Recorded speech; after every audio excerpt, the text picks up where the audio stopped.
Hi, Bishop McNamara family. It's Dr. Van de Weg. With spring here and summer just around the corner, it's a great time to celebrate and support our school. On Thursday, April 29th, we'll be hosting a night of Mustang giving. Phones will be ringing. Starting at 2 p.m. on April 29th, our students, faculty, staff, parents, and alumni volunteers will be calling you from the Andy Mona Student Center to support giving to our programs in the Faith Family Future Capital Campaign for the building of the Lorraine Science and Innovation Center.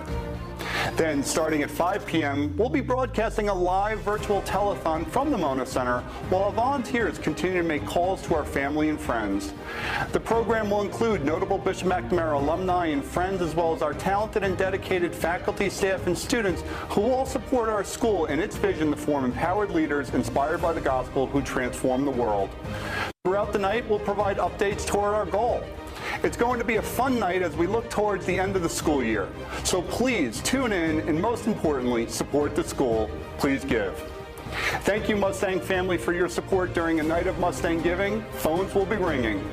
Thank you, and may God bless you, and may God bless Bishop McNamara High School.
Annual giving to Bishop McNamara High School remains the primary way for members of our family to join together in a meaningful effort to support our mission to educate hearts and minds in a dynamic, inclusive Catholic school community rooted in the Holy Cross tradition.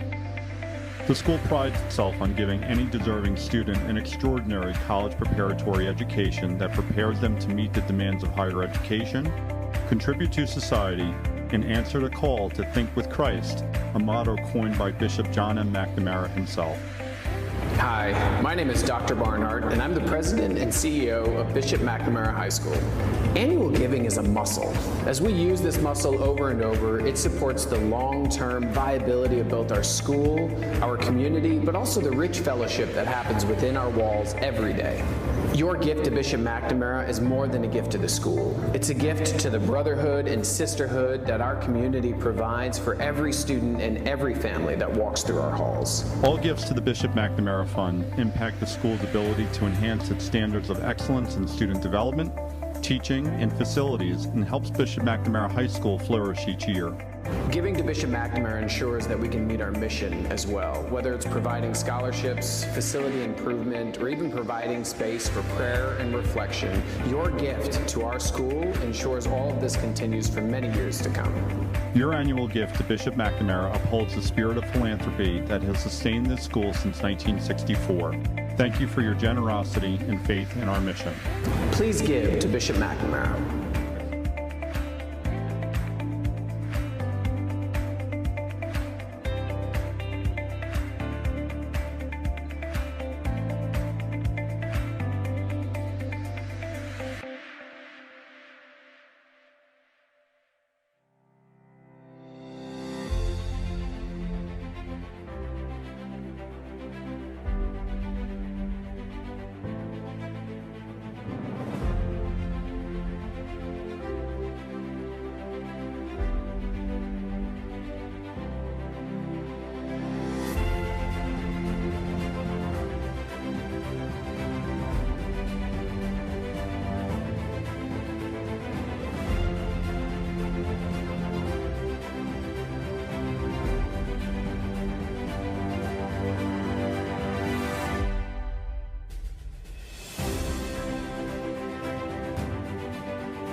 Good evening, Bishop McNamara family, and welcome to a night of Mustang Giving. Phones will be ringing. I'm your host, Dr. Robert Vanderweg, Director for Mission Advancement here at Bishop McNamara.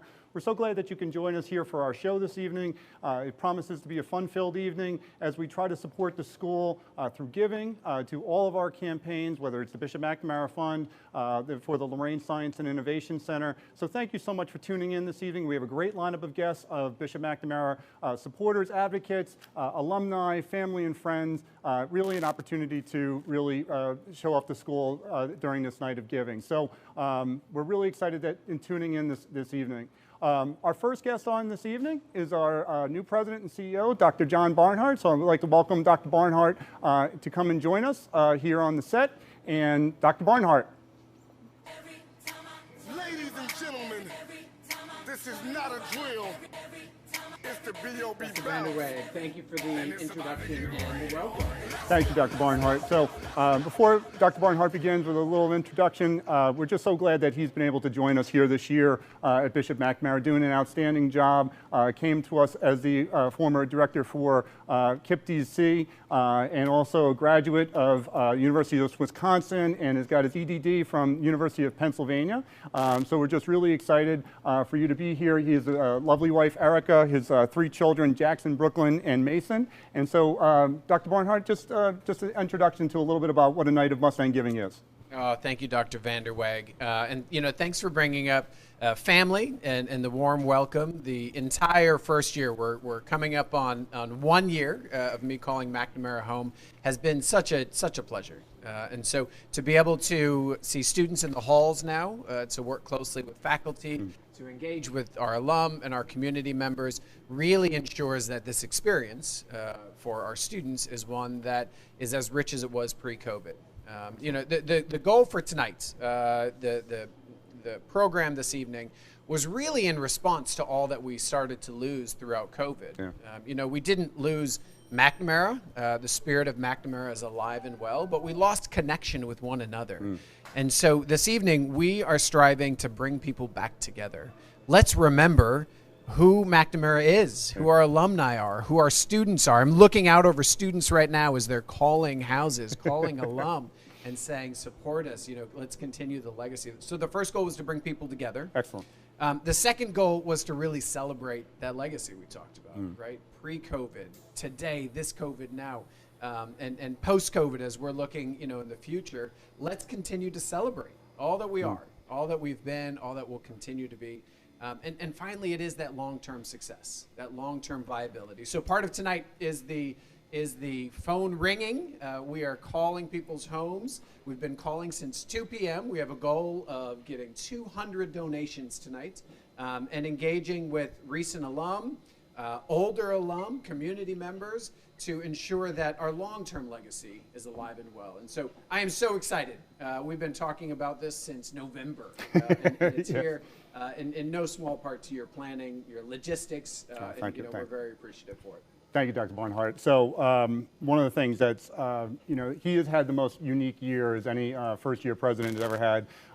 Hasn't even had the ability to have an in-person assembly this year. And it's just, to watch you in action throughout the course of the year, really lead the school, mostly virtual for 7 months, and to really think about this idea to bring us all together as a Bishop McNamara family. Just really appreciate what a great idea this is, and really fun to really celebrate the mission, our vision, to form empowered leaders inspired by the gospel to transform the world. That's who we are. That's what we do, and it's been a wonderful thing to watch you operate throughout the course of the year. Just tell us a little bit about your vision for the school.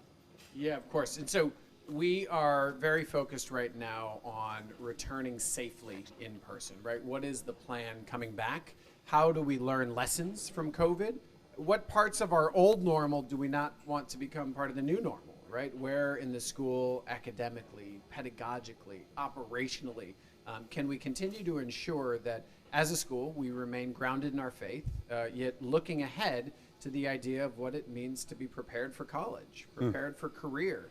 And so we're doing some tremendous work right now where our faculty are meeting with a group called MindSpark, for example, to ensure that while we have this great new Science and Innovation Center coming, let's ensure that the curriculum is the right curriculum. Wow. Let's ensure that the programming is the right curriculum. And so COVID has offered many opportunities to step back, reflect, and reconsider.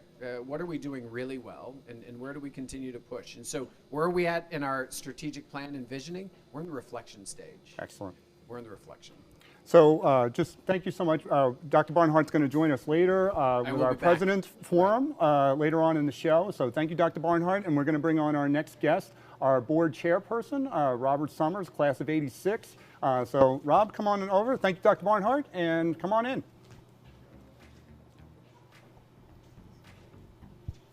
Mr. Summers, how are you, sir? I'm good. Rob, how are you? I'm doing well. So we're just really so grateful to have our board chairperson, Robert Summers, here. Rob is a principal at Patera Management Group. He's a graduate of Dartmouth University, and also he's also in our Bishop McNamara Hall of Fame for basketball. So true Mustang, bleeds maroon and gold. And so, Rob, tell us a little bit about what you're most excited about regarding the future direction of the school as board chairperson. I mean, you look at where McNamara has come from my day, and that's I hate to admit how long ago that was. But if you look at the transformation the school has had and where it's going, it's just exciting. You look around too. You look at all the energy here tonight in the classroom. You look at us now in the Andy Mona Center. I remember what this place used to look like. And so I think with everything that the school is doing, what it has planned, that's what gets me excited. And that's what gets me excited about being a board chair too. Again, I'm looking around the room. I know folks who are watching this can't see it, but the support that we're garnered tonight is just incredible. It's excellent, and so we're just so proud of, and you know, we have our callers here, mostly student volunteers that they're doing the calls, outreaching to our alumni and our family and friends. So just a wonderful opportunity, and tonight. And so, you know, what would you say to your own classmates, class of '86, you know, about why they should come and support the school? Well, it seems like we just got some donations, so that's great. I heard the bells ringing. So for my class of '86, I know that class, we were a tight-knit group. And I think just if I can get my classmates back and see what's happened to the campus, see what's happened to the school, I think they would be excited, and I would dare them to start calling right now, and I'll match up to a certain limit. I'll match some donations tonight. I'm not going to say what that limit is, but I'll match a certain limit tonight for any class of '86 out there. That's my challenge to you, class of '86. If any of you are watching, give a call now. We're going to call you. So class of '86, the gauntlet has been thrown down, and so please come out and support. So let's bring on two other guests, two of our other board members, Father Robert Boxey and Ms. Shonda Harmon, and if they could come on to the other spaces there, and Rob, if you could pass one of the microphones down to them. And the camera's over here, so just guests take a look into the camera as we you know, continue our night of Mustang giving. So we're here with Father Robert Boxey. He's a board member. He is now the official Roman Catholic chaplain at Howard University. He's the former pastor of St. Joseph Catholic Church here in Largo. So we're just really grateful to have Father Rob here in the studio. So Father Rob, tell us a little bit about, you know, how do you think Bishop McNamara fulfills its mission as a Catholic school? Thanks, Dr. Robert, for allowing me to be here, and I'm so excited to be a part of this opportunity to raise money to support the school. And so one of the things that's so apparent about McNamara, and I was just reminded on my way here, is that when you come up to the school, the chapel is front and center. And I think that makes a huge statement about who this institution is and what it stands for. With the chapel being front and center, it says that we are about Christ. We are about educating hearts and minds with the gospel. And I've been very impressed with the Catholic identity here of McNamara. I mean, I've come here a number of times for masses.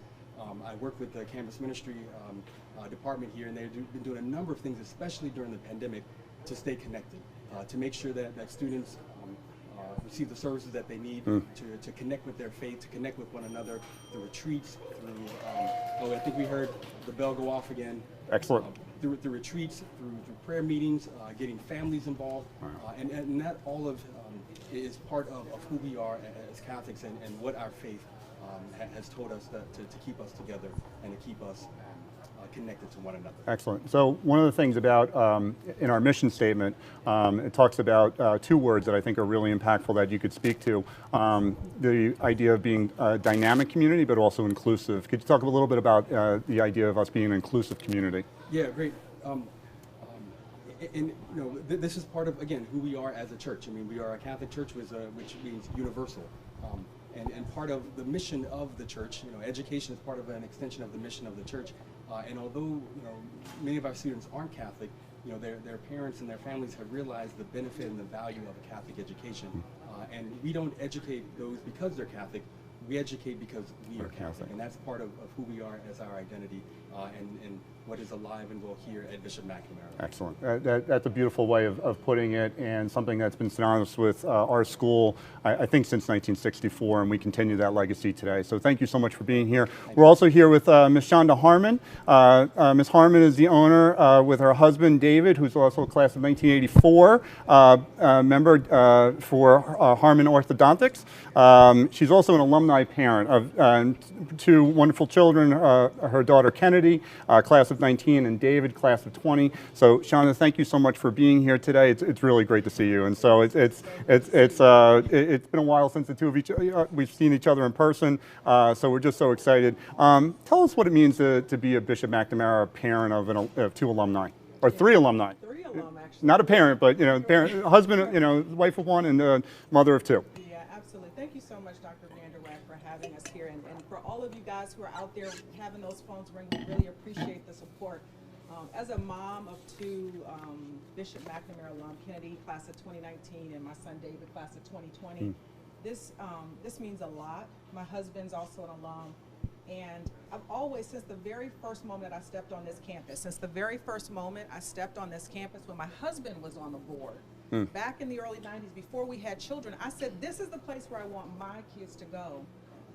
Because not only were you delivering quality education, but you were educating not just the mind, but the heart. And that was the important thing for me. That's what stood out for me. So when my husband was so committed, he's class of 84, he was so committed serving on the board several years. Now I'm hooked up and I'm on the board. I feel like I'm an honorary alum.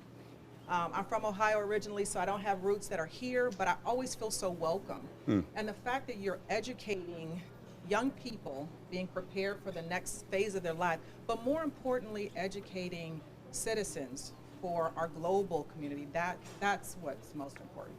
Really well said, and you know, you're both of your children really you know, experienced, I think, the total of everything that we offer here, from our academic programs, arts programs, athletic programs.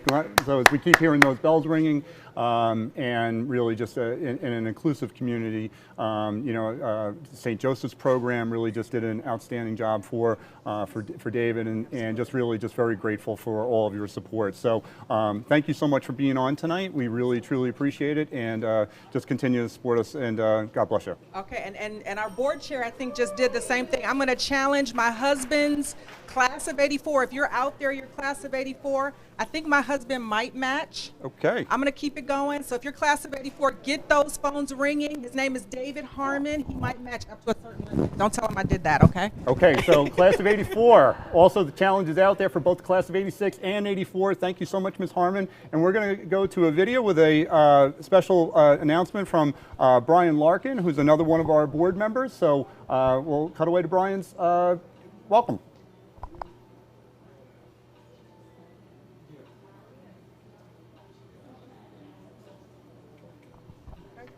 Excellent, thank you, sir. Here, good job, well done.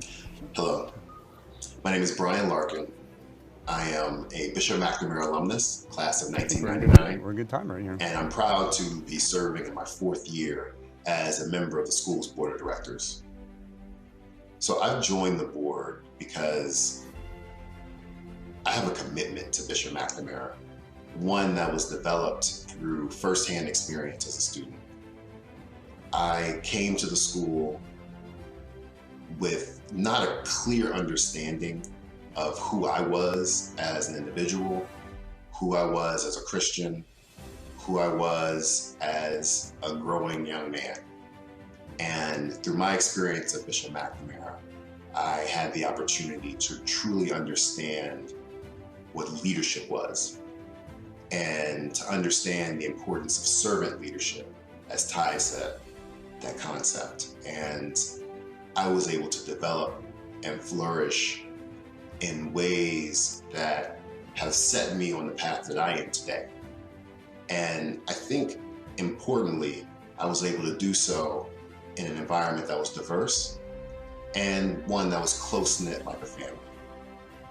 And so I hope that as a member of the board of directors, I can continue to preserve that experience for students today and students on into the future.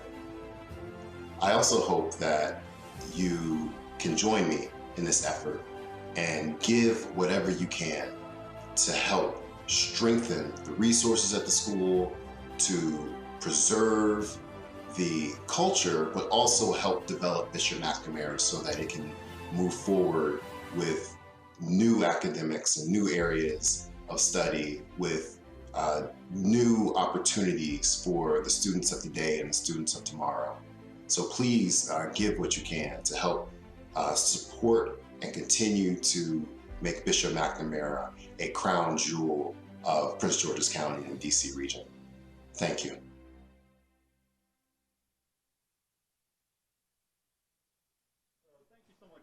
For beautiful tribute and thoughtfulness about the school. We're doing well here with the giving. We're getting close to 50 donors, so please, reach out.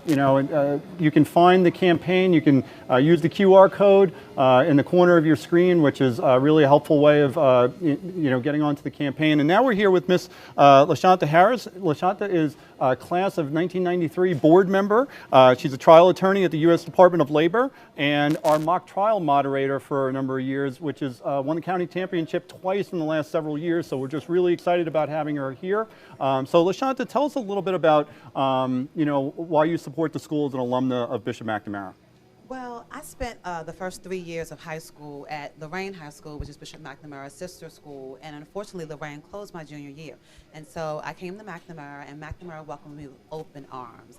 And the fact that they are now trying to honor, that we are now trying to honor the memory of Lorraine means so much to me, because this will officially be the only place in the entire state and the entire county to honor Lorraine High School. And McNamara doesn't have to do it, but they do it because they care about the legacy of Lorraine, just like the legacy of Bishop McNamara. Excellent. And really, just when you talk about legacy and heritage, about carrying on that Lorraine name, in 1985 it was a Blue Ribbon School of Distinction, and so it really had a very proud history. And then, having women here at Bishop McNamara obviously made the school that much better. Of course it did, because women really make everything better. Made it such a fine place. And so, tell us a little bit about in the Science and Innovation Center what you're most excited about in those space. So I'm really excited about encouraging other women to have opportunities in science and technology that they might not have otherwise. I actually studied engineering when I was an undergrad. I'm a trial attorney now, but I did study engineering, and it was because Lorraine fostered in me a love of science and a love of math, and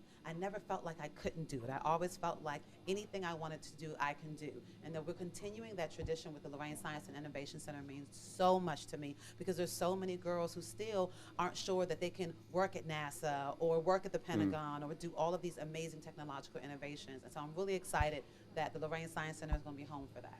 Excellent, excellent. It's so powerful, the testimony about the idea about how this is going to really be a real game changer in terms of the impact that the Science and Innovation Center will have for women in STEM, people of color in STEM, and really providing those opportunities. So we're just so grateful for you to be here tonight, and so thank you for joining us. We're now going to have another video from another one of our board members, Ken Harris, class of 1982. We're just excited that Ken recently just got he wasn't able to join us here tonight, so he did this tribute video for us, and so we'll turn it over to Ken.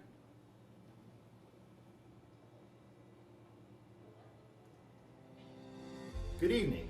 My name is Ken Harris, a proud graduate from the class of 1982 and current board member here at Bishop McNamara High School. I'm hoping to join you in person tonight, but as I am scheduled to receive my second COVID vaccine on April 28th, I'm pre-recording this message just in case the second vaccine gets the better of this old Mustang. I know a lot of you out there have fond memories of Bishop McNamara. It was a Holy Cross education that prepared us for the road ahead and made us the people we are today. I'm sure many of you felt like you had an advantage over the person sitting next to you in college because of your McNamara experience.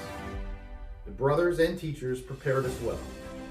In fact, preparing my talk this evening, I thought back to my favorite teacher, Matt Goyette, and him wanting me to express my thesis early and support it well. Well, here it goes. I want to encourage everyone to give generously and reconnect with your alma mater. At this point of our lives, we tend to get nostalgic and recall the good old days. We think about wonderful memories such as our 1982 championship football team. The fact of the matter is that many great things are going on right now. Construction is underway for the Lorraine Science and Innovation Center. This state-of-the-art complex will allow us to provide a quality STEM education for our students and serve as a technological hub to the community. It will also serve as a lasting legacy to all of our sisters from Lorraine, who will now have a new place to call home. I want to encourage you to visit the school. You will be welcomed with open arms. Please attend the annual golf tournament in June. There will be lots of laughs, fun, shared memories, and maybe one or two decent golf shots. Donating and reconnecting with McNamara will not only provide you the satisfaction of giving back to the school that gave so much to you, but it is also good business. The McNamara community is affluent and takes care of its own. The entrepreneurial spirit is alive and well, and networking with your former classmates makes good business sense. After all, how many communities could raise enough money to build a science and innovation center during a pandemic? So to all my brothers from McNamara and sisters from Lorraine, I look forward to reconnecting with you in person and celebrating our legacy and embracing the future.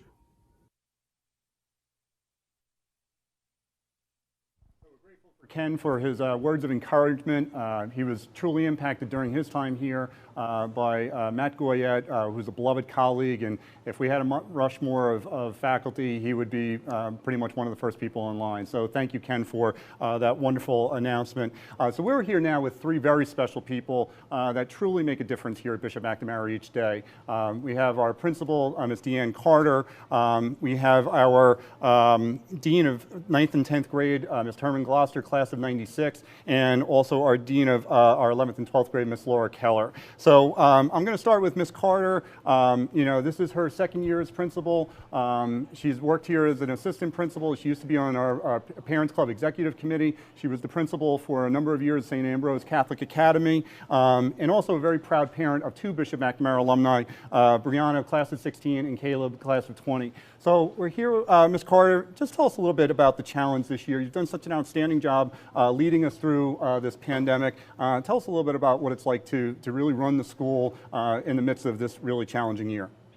Thank you, Dr. Van Der Weg. I would say most challenging has been the opportunity, or the challenge was bringing our students back to school. We were able to bring students back on campus on March 15th. It was very challenging to make sure that our families and faculty and staff all felt safe. So ordering the proper number of bottles of hand sanitizer and PPE, and making sure that we could socially distance students and we could remind them to wear masks. That was, I think, one of the most challenging things. But I think it's also been our greatest success, too. Really, the tireless energy that you give to the school. You welcome us each morning in your announcements. You know, 8:15 every morning we kick that off, and I expect to have that juice going each morning because of your enthusiasm. Tell us a little bit about what it means to be an alumni parent of two here, and now Brianna, works here at the school. What is it that you've always been so enthusiastic about Bishop McNamara? Well, when Brianna first was going to come to Bishop McNamara High School, this is about 9 years ago now, we were really excited about her. We gave her the opportunity to choose her high school. And we knew always in the back of our mind that we wanted her to be here at Bishop McNamara High School.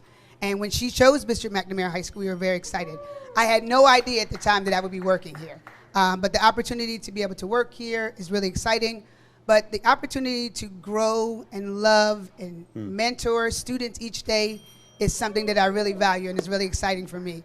The excitement on the students' faces each day they've been able to come back to school, and the morning announcements that we get to greet all of our students and families, even in the virtual world, has been really exciting. So I'm really happy to be a part of the family in so many different ways. Excellent. No, it's really just wonderful words of encouragement, and thank you for uplifting our students each day. So now we're going to talk to Mr. Herman Gloucester. Herman is, as I mentioned earlier, class of '96. He was the man of the year for his class.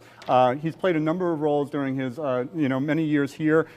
He's the moderator of the Keep the Peace Club and the Poetry Club. And you've also, back in the day, I think you used to be the moderator of the Chess Club, and I don't know how to play chess. I don't think you did either, but that's the type of spirit that he always brings, is jumping right in to do just anything that the school needs. What would you say is you're most enthusiastic about the future of our school, Herman?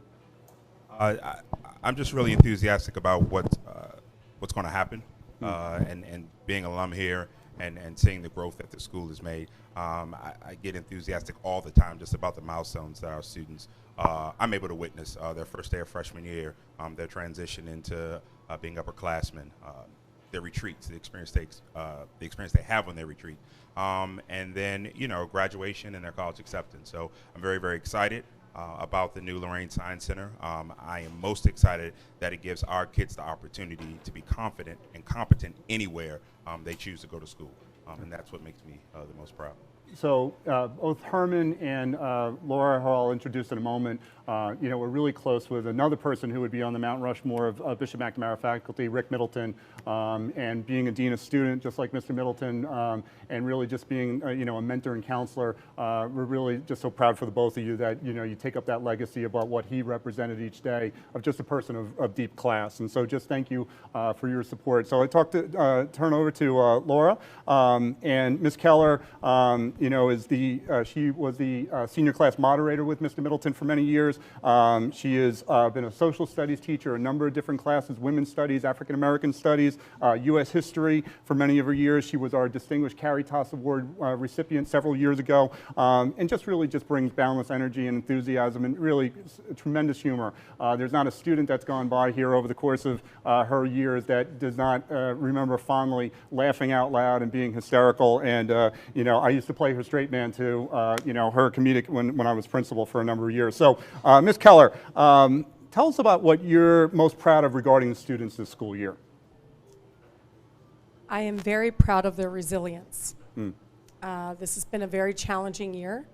I can't imagine being in my high school years and going through a global pandemic, and their ability to adapt and overcome and to roll with it has been amazing. So they've been my strength, whether they know it or not. Just amazing students that we have. Thank you. So really just, again, our whole administrative team, Mr. Brady, Mr. Shryock, our three guests, Mr. Brower, he'll come on later on this afternoon, really just do such an amazing job for our students. So thank you all for joining us today. And, just keep doing what you're doing. And thank you for shepherding us through this really difficult year. Thank you. So we're gonna, we have now our next really special guest who we're really honored to have tonight from the class of '89, Mr. Jeff Kinney.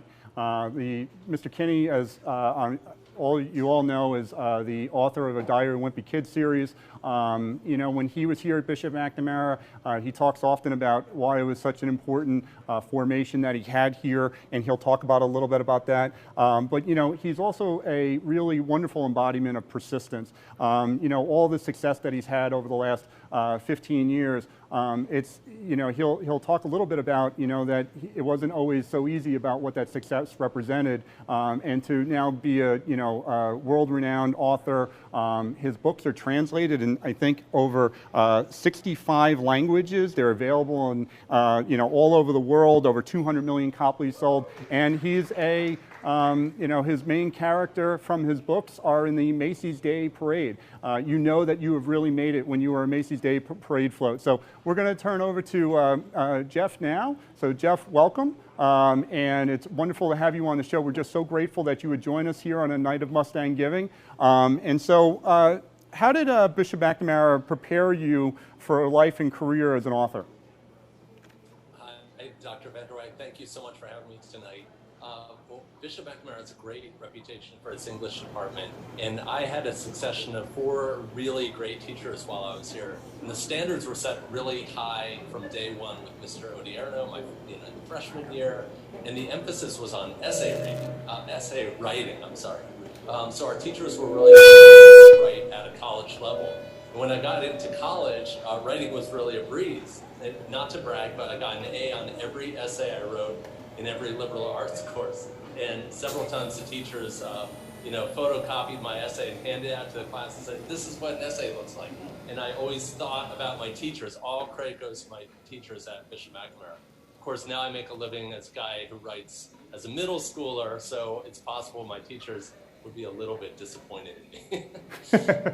So, the Center on Writing and being really developing a really good thesis statement, to be really thoughtful about how to do that. One of the things I love about reading your work is really just, and you mentioned this when you came for an assembly several years ago, to really get to that core sense of simplicity and carrying that through. And you went through many different iterations with your own character for Greg Heffley. Tell us a little bit about that creative process and what that meant to how you thought about your career. Well, I went through a lot of failure. I wanted to be a newspaper cartoonist. My first newspaper cartoon was in The Stang, actually. And that was my big dream. I grew up in a time of Charles Schultz and Bill Watterson, who did Calvin and Hobbes, Gary Larson, who did The Far Side. And I knew where I wanted to be, and I thought I knew how to get there. But when I graduated from college, the internet was becoming a thing, newspapers were contracting, and so my chances were much fewer. So I had to figure out another way to get my cartoons seen. And so I actually had this idea for Diary of a Wimpy Kid. I worked at it for 8 years. And then when I was finally ready to show it to the world, I was really prepared for it. So I feel like, the lessons I learned at McNamara about writing and rewriting and persistence and modeling, it's like that. Those all came from my high school years. So I felt like, McNamara just laid such a great foundation for me to build on. And I've been to the school, and I couldn't believe the quality of the kids there, and I met a lot of them in the writing program, in the creative arts program. It's outstanding. You can tell that you've got there the future leaders, the future thinkers of the region, of America, and I'm just so proud to be associated with the school. To really, to have that sense of when you use words like, prepared you with a great foundation, persistence, really one of the things that we really try to form in our students is a sense of grit and determination that they're able to, when they leave here, that they're really not only college ready, but life ready. And so one of the things that we talked a lot about tonight is the new Lorraine Science and Innovation Center. Why is the inclusion of a multimedia studio in the center important? That it relates mostly to STEM, but we have that type of space in the center to really help our students. Why do you think that space is important? Yeah, well, the multimedia studio and the the Lorraine Science and Innovation Center, it's all of this goes together. I just think that it's all part of a package. Is that McNamara attracts some of the brightest minds in the region. And everybody knows that brains will only get you so far. To grow, you really need the right tools. So we really owe it as a community to the students to provide them with the right tools to keep up and to compete with their college-bound peers. We live in a science and technology age. The best jobs will be STEM jobs. Everybody knows that. And the better the resources the school has, the more attractive the school will be to bright students. But I can't emphasize enough in that creative realm. I love the Creative Arts Center that's been built there. It gives kids a stage that's attractive and professional and decent, and I just think that kids are they're making their bones at McNamara. And when they go into the real world, into college, they're going to have a leg up on their peers. So I think that's really great. No, that's wonderful. I think we're going to put that on a bumper sticker somewhere that I made my bones at McNamara in terms of really being an innovator and a thought leader. And to talk about that, the importance of being creative artists and thought leaders and so forth. Why should someone, if they were thinking about giving to Bishop McNamara, why should they make that investment in our school? I think there's really an energy at McNamara. I think it's a really special school. A lot of the kids come from hardworking families. A lot of the kids have to travel really far to get to school every day. And you get a sense that the kids who go to McNamara know they're a part of something really special. So I think it's just so important that we give these students the best shot to get into a great college and to lay the groundwork for their careers. You know, so much of my pride in being associated with the school is because of the quality of the students that the school is turning out right now. And it almost goes without saying, you know, something that's really different from when I attended is that it's a much more diverse school. And I'm really proud to be associated with the school for that reason as well. You're really producing tomorrow's leaders. One of the things that it's really, I think, important that you touched on, the idea that, you know, the school's diversity has grown in all ways, whether it be our ethnic and racial makeup, but also the type of learners that we have. I know your mom was an educator. She was really, I think, very much impacted and about special education. And, you know, one of the things that we've had here is our growth of our St. Joseph's program for students with learning differences. We also now have our St. Andre program with students with intellectual disabilities. Talk about, you know, why that is such a strength of ours moving forward, that we continue to offer a broad liberal arts program that really welcomes all different types of students. You know, the thing that I've learned from being a bookstore owner is that books teach empathy. You know, there's nothing better than a book to somebody else's point of view. And the different categories of students mentioned, like, we want to hear their stories. You know, we need to learn more about one another to love one another. In this country, we've never been more divided. Anybody can see how polarized we are. It's so important to be inclusive, and I love that that's a part of your mission now explicitly. No, it's really powerfully said, and one of the things that you know, we're just so fortunate about, you know, that you and as a class of '89, and then one of another distinguished alum, Jason Reynolds, class of '00, you know, has become, you know, the National Youth Ambassador for Young People's Literature. Really writes a lot about diversity and the impact of you know, things going on in the country. And it's just really sort of his bookends about your success, his success, and just really, we're just so honored to have you, you know, here as a guest this evening.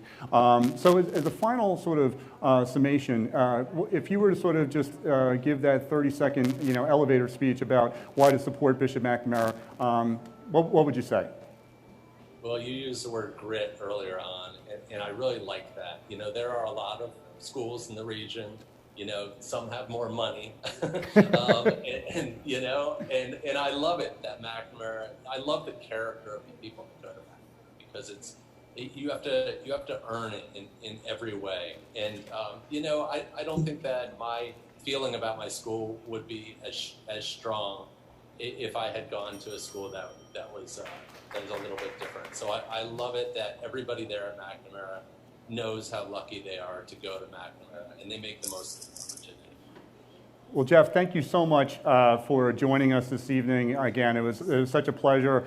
So kind of you to do this. We all recognize what an incredibly busy schedule we have. Continued success with the series. You know, Jeff is also a software developer and really does so many different things. And so we're just really grateful that you were here tonight. So thank you so much, and just have a great night. God bless. And please come and see us soon back here down in Forestville. And we're just, again, thank you for being here tonight. I will. So thanks so much, Dr. Van der Wag, and thanks everybody who is watching tonight and giving. Thank you so much, Jeff. Bye. So we're going to transition now with my co-host for the evening, our Director of Development, Ms. Sandy Mamano. really lifelong Mustang, parent of 3 alumni and an soon-to-be alumnus, but he's her son Tony, who's a sophomore here, plays on the JV baseball team, and just does an amazing job for us. And her family, could go on in terms of the number of people that have come through Bishop McNamara over many years. So I'm going to turn it over to Ms. Mamano. Sandy, thank you for joining, and good luck. So. Here you go. Are we on? So for our first guest is going to be Mrs. Rosie Allen Herring. She is the president and CEO of the United Way of the National Capital Area, and she is also a Bishop McNamara High School alumni parent. We are also going to be joined by Steve Proctor, who's president and CEO of GS Proctor and Associates, who also has an alumni, Trey, who is a class of '04. You can come up next. You could take your masks off if you'd like. Right. So Rosie, why did you choose as a parent of 2 Bishop McNamara alumni to attend Bishop McNamara? And to that point, also about the easy peasy, if you want to give them the definition of easy peasy. Easy peasy. Well, I will tell you, for any of our parents who are considering Bishop McNamara, it was the best choice for our family because we had an opportunity, Ms. Mamano, to bring both of our daughters here because of the well-rounded experience that they shared and that they had here. They were 2 years apart, and so little sister couldn't wait to get in where big sister was. But it was really more of an extension of our family. And for that, we could not have hoped for a better experience. And they've been graduated how long now? Nala was the class of 2013, and Leah was the class of 2015, and now they're both college graduates. Nala from Howard University in 2017, and Leah from Spelman College in 2019. And we still have our Bishop McNamara family here.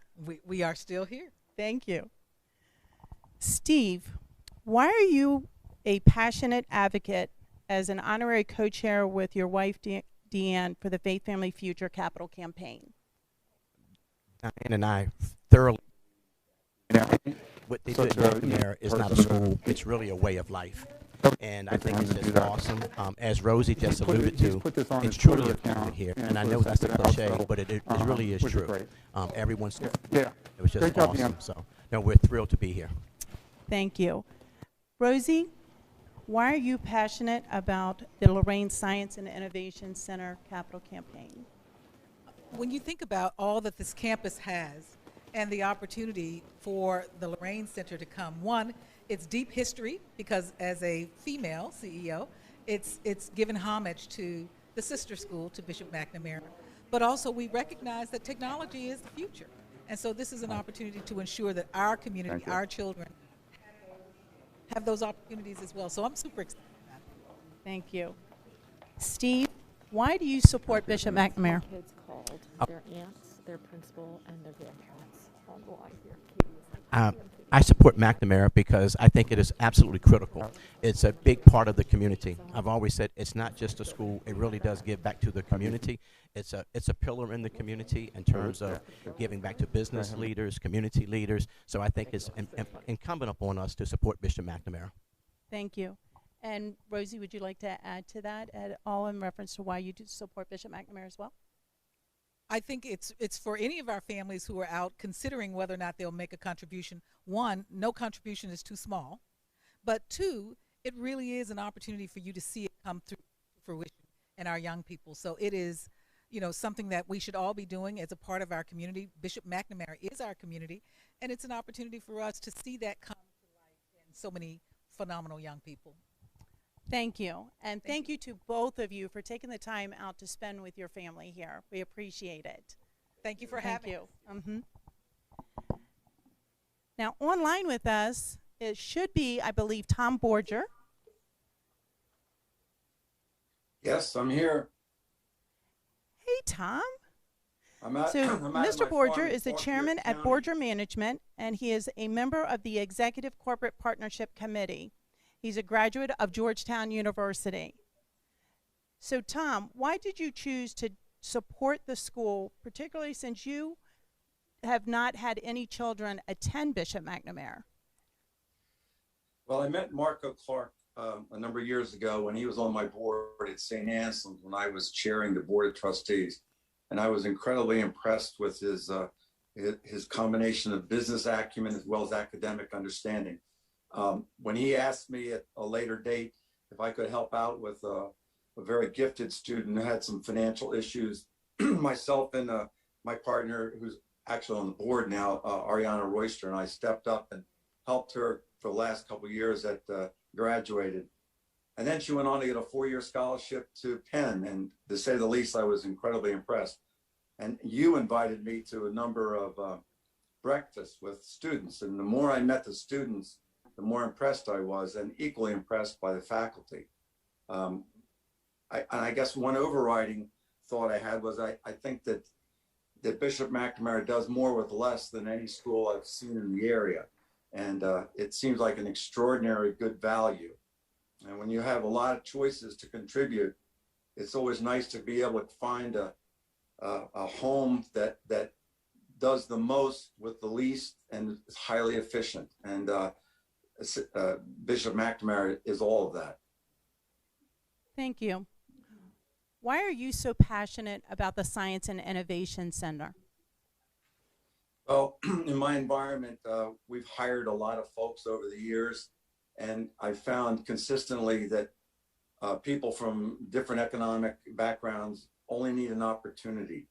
And to me, the Lorraine Center fills in a gap, an opportunity gap that many kids will never be able to experience. And to have that opportunity, it just opens the whole world to them. As Steve Kinney said so very adequately and eloquently, it gives them the ability to compete in the world that we're going to face in the next decades. Great. One last question. Sure. Why do you continue to support Bishop McNamara? Well, first of all, being on the committee with Steve Proctor, who is an incredible human being and a great leader, and the other members of that committee was really inspirational to see the devotion and the interest that they took in the school. It really motivated me to continue and will continue. Great. Tom, thank you for taking the time to spend with us this evening and being interviewed. Thank you. It was my pleasure. Thank you very much. And now we will have Dr. Vanderweg back. Thank you so much, Sandy, and thank you to Mr. Borger from Borger Management. Really just a wonderful advocate of the school, and so grateful for his support that he does for us. And also Ms. Allen Herring and Mr. Proctor, just true Mustangs, that all of them really supporting the school. So just to give a little update, we really have some exciting news. We're over 63 donors. We're moving closer to our goal, so let's give a big hand in terms of where we are in our campaign. We are over the $15,000 mark now, which is really exciting that we have been able to raise that type of money, throughout the course of this, first hour still, of our live telecast. And we've been calling since 2 o'clock, and it's really just been a wonderful, to see our students, working so hard for our faculty, staff, alumni, volunteers throughout the evening, making all these calls. So truly a wonderful, Mustang celebration for all that we're doing here. And it's really just exciting. So please make sure that, use that QR code in the corner of your screen. You can call in. The number is 301-735-8401. Again, 301-735-8401. Make that call, and give to any of our programs, to the Bishop McNamara Fund, to the Lorraine Science and Innovation Center, just a really great ways to celebrate the school. Our next segment is going to really feature one of our true strengths, and it has been for many years, our fine arts programs here at Bishop McNamara High School. So we're going to play a commercial that celebrates the arts here at Bishop McNamara. So I'm going to turn it over to that. So enjoy the commercial.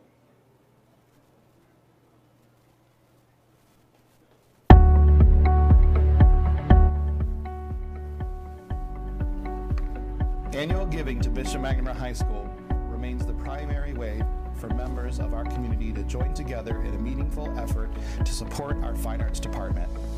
which offers courses and performance opportunities in band, orchestra, choir, classical dance, traditional African music and dance, theater, and visual arts. Hi, I'm Kate Hennigan, and I am the studio art teacher here at Bishop McNamara High School. Hi, my name is Dominic Trano, and I am the technical theater director and technical theater teacher here at Bishop McNamara High School. My name is Victor Barr. I am the teacher of African music and dance here at Bishop McNamara. I'm Janae Middleton, and I'm the digital art teacher. My name is Rhoda Sutton, and I am the director of choral music here at Bishop McNamara High School. My name is Anthony Canto. I'm the director of fine arts here at Bishop McNamara High School, as well as director of bands and orchestra. My name is Christy Bartholomew, and I am the director of the classical dance program here at Bishop McNamara High School.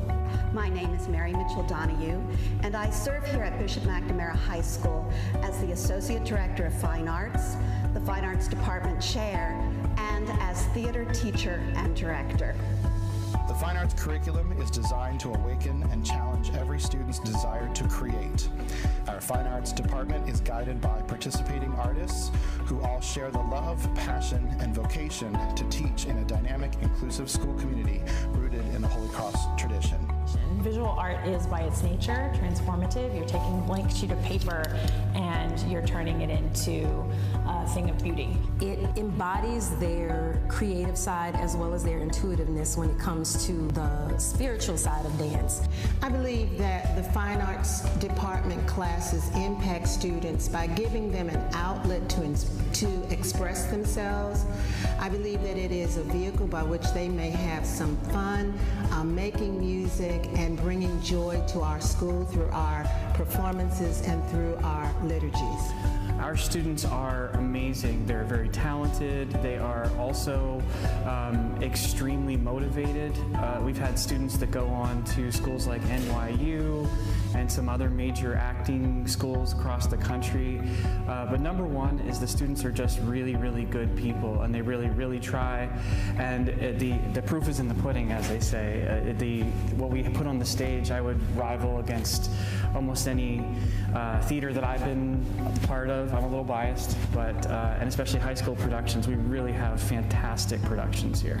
Diversity, I think there are a lot of different fine arts opportunities here. Not many schools offers that at all. So the FADE program, the Fine Arts Diploma Endorsement, is unique here to Bishop McNamara High School. Myself and some colleagues came up with the parameters of the program many years ago around my dining room table, and it really allows for the students to dive and really get immersed in the arts while they're in high school, and not just learn about their fortes of music, dance, theater, visual arts, but also to really learn how their art crosses lines with other arts, and how there can be a mutual respect amongst an arts community, and there's a grander arts community that we can really all learn from, not just our own art form.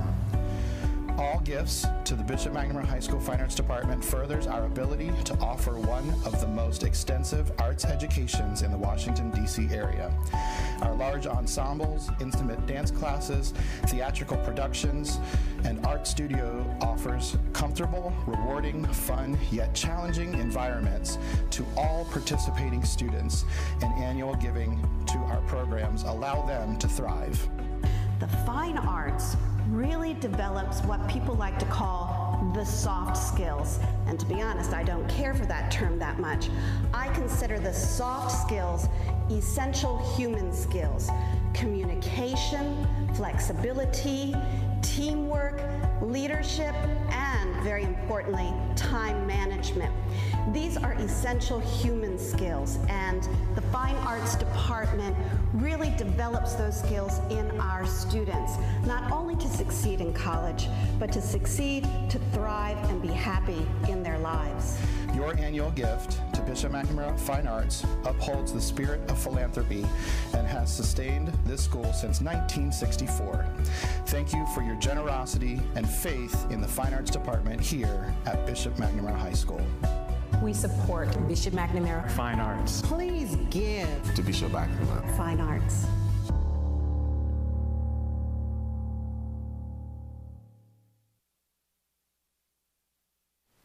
Well, what an amazing video that was. And all the video work tonight is being done by our own Michael Anderson, class of '94, DHM Video Productions. He's the president and CEO. And we're just so grateful he did that commercial and all the video work tonight. And really, when you see the tribute and the well-roundedness of our fine arts department, it's such a strength of our school, and it has been for many years. And we have two of the people here that really make it such a special program.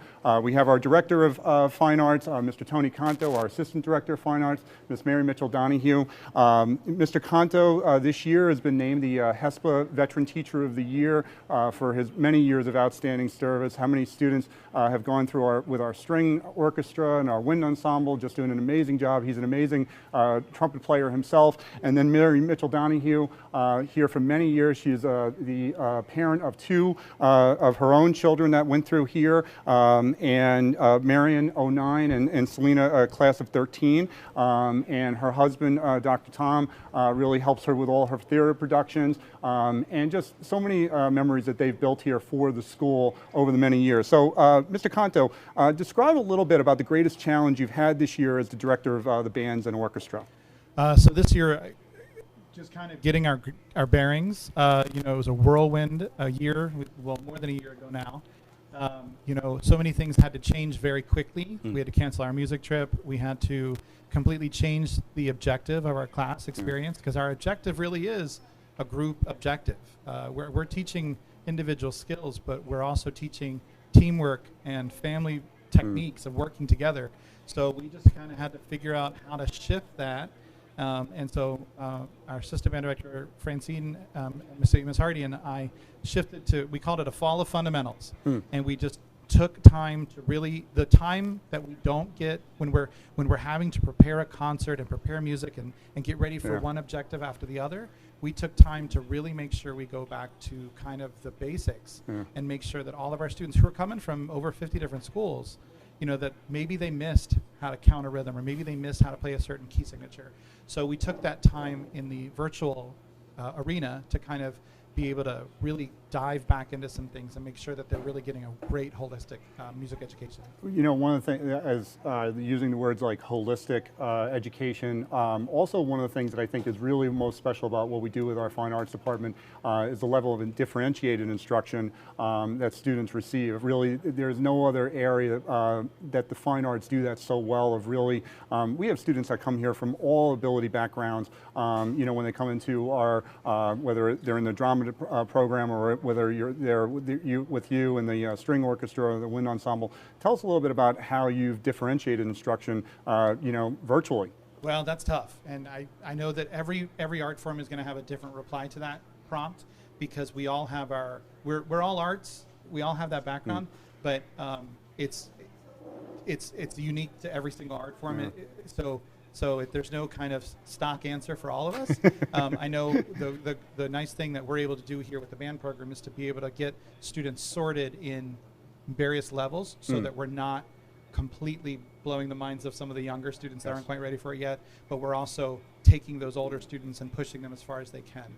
So we narrow the margin some, but we still have a wide range within those margins. So, but it's definitely been a challenge. No, it just really, as an educator myself, like, it's just mind-blowing whenever I see and sort of all of our fine arts teachers working with our students so directly. It's really beautiful to see the comprehensiveness of what they give to our students. So, Mary, tell us a little bit about what you think has been the highlight this year as the theater director.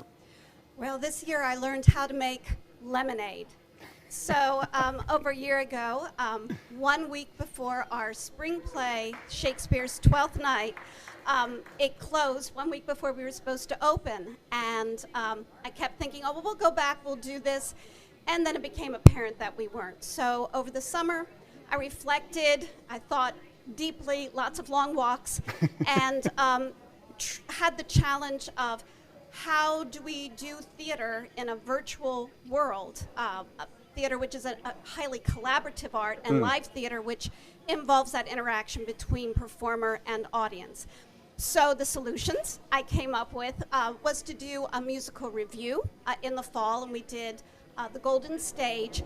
And what surprised me in a way that I didn't realize when starting this, is that students that might normally have been in the ensemble, in the chorus, you know, singing amongst maybe 20 others, they had their moment in the spotlight. They had their solo, and just like Mr. Cantos said, really working one-on-one with the kids with the basics of learning music and interpreting a song and movement, that really provided us with the opportunity to do that. And then for the spring play, we created a series of monologues, and we're entitling it 2020 as a reflection on this very challenging year that we had. And of course, 2020 hindsight is something that, you know, is a little play on words. And so through a series of directed reflections and writing, it was very cross-curricular with writing, creative writing, current events, because it was just the year before, as well as all of our skills in drama. The students wrote reflections ranging from George Floyd, Black Lives Matter, the election. They became more socially aware, as well as reflecting on personal losses and gains that they had in their lives. Coming into it, I thought, oh, I'm going to have to augment this with poems and with other people's writings. I was amazed. They were really ready to express their thoughts, their feelings, their emotions, and their experiences. So I have a lot more content. We're currently in the editing process. So that has been really an amazing experience. No, truly amazing. And the impact of the social emotional learning for our students over the course of the year, I think, has truly been the most challenging thing of the pandemic. And I'm just I always feel so good that our students are in such excellent hands as far as their teachers. And just thank you both so much for the work that you do for many years here. You really are two of the staples of what Bishop McNamara represents, and you give them such wonderful training, not only as artists and musicians and in theater and thespians, but really as people for life. So just thank you so much, and we're just grateful to have you. So we're going to bring on our next guest from the Fine Arts, and so thank you both, Tony and Mary, and thank you so much for supporting the school. Yep. Thank you, Robert. Thank you. So our next guest is going to be Mr. Victor Ba. So we'll bring up Mr. Ba.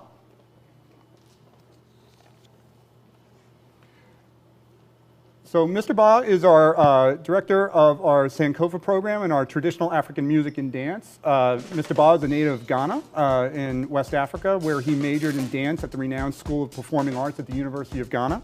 He's been with us for many years. His students have performed, at the Lincoln Theater. They've performed at the Warner Theater, and the productions that he puts on each year. When he originally started the traditional African music and dance program here at Bishop McNamara, I think there was about a handful of students, no more than about 5, and today there's over 100 students in that program. So we're very fortunate to have, and I'd like to bring onto the stage Mr. Victor Ba.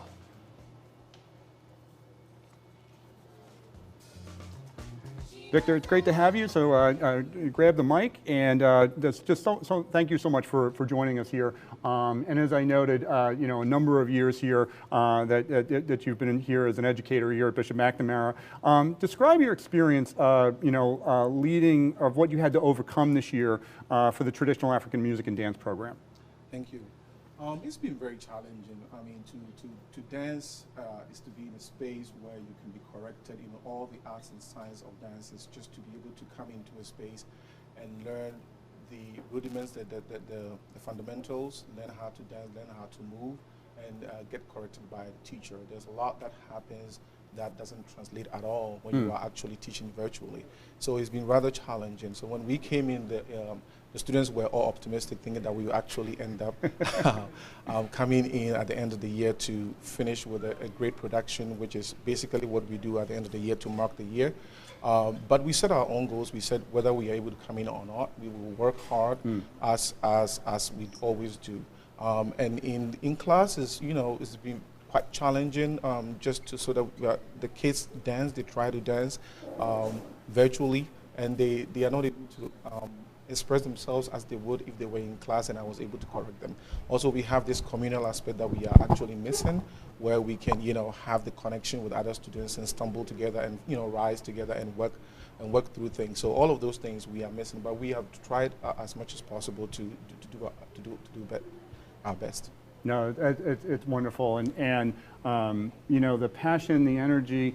I remember a couple of years ago when you did the show about the life of Jesus, you know, throughout traditional African music and dance. When you did the story of Nelson Mandela, Harriet Tubman, really these original productions that are just such incredible storytelling through dance. You know, how do you sort of develop a theme each year for what you're going to do in your, you know, end of the year shows?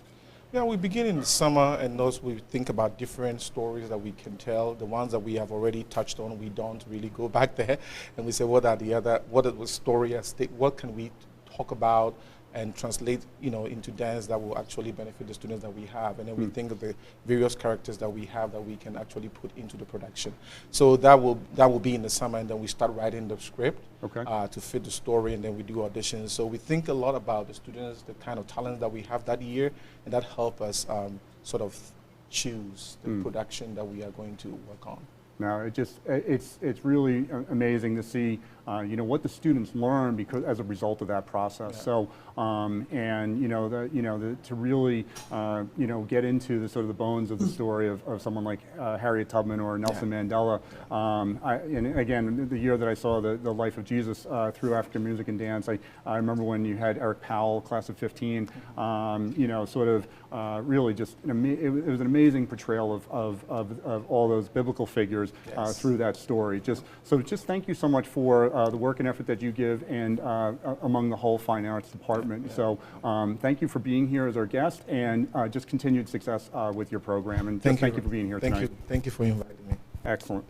So as you could hear from you know, our Fine Arts Department, really the well-roundedness of everything that they represent. You know, I think we have something like over 14 performing arts groups. You know, whether it's our vocalists, our instrumentalists, our people in our students in theater, they really just get a wonderful opportunity to express themselves as young people, and the arts really sort of brings that and cultivates that together. So please, if you're interested, support our arts programs by giving. We want to make sure that you know, those phones keep ringing, and so please make sure that you know, use that QR code in the bottom left-hand corner of your screen. The number again is 301-735-8401. Again, 301-735-8401. Please call in. We're ready to take your call for a gift. We're over the $15,000 mark, and those numbers are continuing to move for the number of people who have given so far this evening. So please help us reach our 200-person goal. Please call in, and you know, we are moving our way towards our goal. The next section we're going to do is about broadcast journalism, and we're going to play a video from that showcases Marlisa Goldsmith from class of '07. So enjoy the video production from Marlisa Goldsmith. Ask for that audio-visual recording studio. It will greatly benefit future Bishop McNamara students. Remember, getting that hands-on experience before even stepping foot onto a collegiate campus is major, and it will truly help set McNamara students apart from their peers.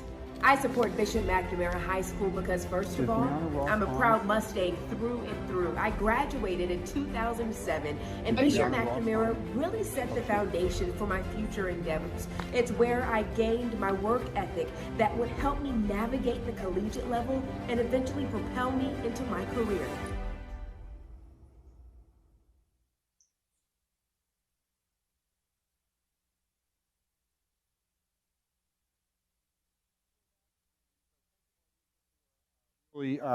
Amazing young woman, you know, having a wonderful career as an anchor in Pittsburgh, and really showcases the type of you know, formation that students receive here in our broadcast journalism programs. So I'm going to bring on to our stage now a very special guest, the head of our WMAC program, Mr. Lou Holder. So Mr. Holder is an Emmy Award winning sports personality. He won an Emmy for outstanding sports reporting in 2003. He's a notable public speaker. He's a teacher and creator of Holder Sports. He's a proud supporter of Bishop McNamara. There's no one that really sort of bleeds maroon and gold more than Mr. Holder. He is the father of his son Jordan, who's a graduate of class 2017, soon to be a graduate of Howard University, so go Bisons. And you? and also his daughter Jasmine, who's here, is class of 22. So Lou, thank you so much for joining us. And tell us a little bit about the highlight of working with our WMAC students this year. So before the highlight of working with the students this year, the highlight of this whole school, again, as I told you and former President Marco Clark, my whole goal was to get my son Jordan into a uniform and into some structure, right? What Bishop McNamara gave back to me and my family is much more than what we ever expected, right? So, you know, to have advocates like Mark and Tracy Busby, who wrote letters of recommendation for us, and Danica Cotton, who's my wife's line sister from Hampton University, for them to write letters of recommendation, and for you and for Dr. Clark and Dr. Traylor to see so much in my son, that now he's a week away from graduating from Howard University on time with a degree. And Mr. Hallman as well, he was very, very instrumental in my son's development and growth. So before I get into what I'm doing now, I have to start from the beginning on how I got here. So Marco Clark asked me if I could use some of my skills to impart back into the students. And I have so much on my plate, but it's Bishop McNamara, and it's Dr. Clark, and it's you saying that, you know, you'd be really, really advantageous to the growth of the student body. So I said, okay, and it has just been a joy to see kids who are afraid of the camera, maybe don't know how to edit, end up being so confident once they leave, and it is the actual joy of teaching. I also teach at Prince George's Community College, and I tell you what, Robert, some of the kids here at Bishop McNamara, I would put with my college kids at Prince George's Community College, and they would do just fine. So they are leaving here with the knowledge and the understanding on how to be successful in broadcast journalism. So a success story that you don't even know about, but I'm going to share with everybody now. Raven Quander, who was in the program last year, who's now a freshman at Delaware State. The Capital Regional Emmy Award winning body, governing body that does the Emmys, they had a casting call for hosts for shows, right? I told Raven, I said, you should go ahead and put your resume together and put something together and send to the committee. Do you know that they have called her back and they've asked her for not only a second, but a third interview to do her own show through the Capital Emmy Award winning body. And it is just so great to see. And she's not going to be the first. There's more that are coming that are very, very talented and are thriving in the program of broadcast journalism. And it's great because they are telling the story of Bishop McNamara High School through the eyes of the students. And I think that's so great. I mean, we have management like you and Dr. Barnhart and Dr. Traylor before that, and Dr. Clark and Principal Cart, all telling stories from an administrative point of view, but to see it come to life from the eyes of students who are in the hallways every day, I mean, it's just priceless. It's just priceless, and it's just such a great, great opportunity to give these students something to put on their resume and brag sheet before they leave here to say that they were part of something special at Bishop McNamara. No, it just to speak that passionately, intimately about, you know, the benefit that the school's had for your own children, for so many students that are coming through WMAC with you. we're just so grateful to the type of service that you give them, because they're fortunate to have an instructor like yourself to be able to do that, and you really do so generously give of your time and talent to us to really help our young people really develop these skills. As I'm doing this show for a total of 3 hours almost, I wish I had had some more training with you to be able to do this. So we're just so grateful. So just hold on, Lou. We're going to also speak with that online with us. One of another real talent that came out of Lorraine High School, Miss Gemma Puglisi, class of '74. Gemma is a full professor of public communication at American University. She's been an award-winning media strategist and producer. She, has been recognized by publications like the Washington Post and the Times for her, excellence in journalism. She used to work with Tom Brokaw, and she's a receiver and recipient of the Order of the Star from Italy, which is really a very distinguished award. So we're just so grateful to have Gemma on with us. So Gemma, hi. Hi. She's joining us virtually, Hi and so we're welcome to the show. And so it's great to have you here. Really a wonderful advocate that you are for the school for many years. You come in, you bring your students from American University here to the campus, and so our own students get to really get a mentoring experience with students in communications at American University. And tell us a little bit about how Lorraine itself prepared you for a career in broadcast journalism. Well, Robert, first of all, I want to sincerely thank you so much for being so incredible and wonderful to me and so many other graduates of Lorraine, always including us in whatever you do. And a shout out to Sandy as well, who is also a superstar. I have to start with both of you. But I'm looking and hearing all the amazing work that your teachers do, Mr. Holder and Mary Mitchell Donahue and Mr. Kanto. And Lorraine meant so much to me because it really, I took, I started taking piano lessons, and I was part of the choir at Lorraine, and I ended up being the accompanist for our concerts. And it really taught me so much about having confidence and performing in front of people. I had incredible teachers who just mentored us and made us feel like we could do anything. And I have to tell you, that played such a key role in my, after I graduated from college and grad school, I decided I wanted to move to New York. And I think instilling that confidence and being mentors really helped me. Just realizing that, moving to New York was a big step. I didn't know anybody. And I think that Lorraine gave me so much and that confidence. I'm so grateful to the teachers at Lorraine who gave me so much, and to my colleagues as well, who are still really good friends of mine. No, that's really a wonderful tribute to, the Bernardine Franciscan Sisters at Lorraine, the type of formation that they gave all the young women that came through their doors. Really a special school, and it's wonderful that the new Science and Innovation Center is going to honor their memory and legacy of the school through the building of the Lorraine Science and Innovation Center. So I'd like the two of you to hold on for a minute. I'd like to invite in virtually Miss Brianna Ross to join us on, and if she could, I think she's online, and sort of we'll bring her in to the show.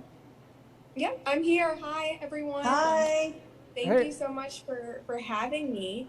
As Dr. Vanderweg said, my name is Brianna Ross. I graduated from McNamara in 2015 and went on to attend the University of Miami, where I double majored in broadcast journalism and political science and minored in Africana Studies.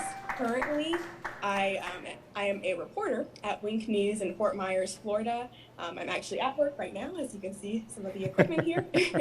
And I really kind of got my start in broadcast journalism at Bishop McNamara. I remember being a freshman and watching the upperclassmen on WMAC, and there were two anchors, and I think there was even a little weather segment, and I told myself I'm definitely going to do that. And by the time I became an upperclassman, there was an actual broadcast journalism class where we got to learn all the basics. We had Mr. Justin Rose as our teacher, who he worked at PBS at the time. So he taught us all about the basic terms in broadcast, what B-roll was, you know, helped us get comfortable in front of the camera. And so that's kind of where, that was really like a launch pad for me when I went on to study that in college and now in my career. And that's really, you know, there's so many things I can say about McNamara and how the school prepared me, not just in broadcast journalism, but really just to be a good person, to be a servant leader, to be someone that really cares about impacting the world in a positive way, whether that's through my stories or through other aspects of my life. And so I'm just, you know, forever grateful and indebted to McNamara for everything you've done for me. So thank you so much, and thanks for having me.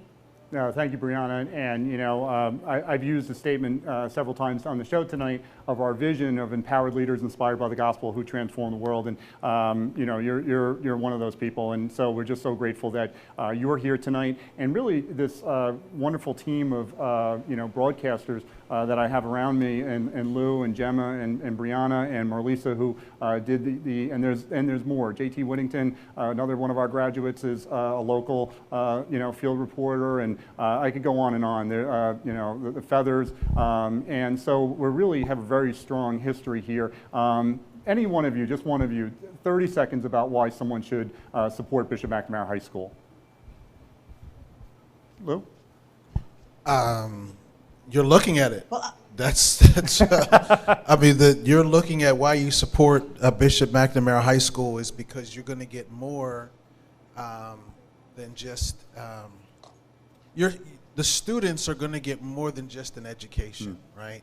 I love the aspect of the service hours that you have to put in. Yeah.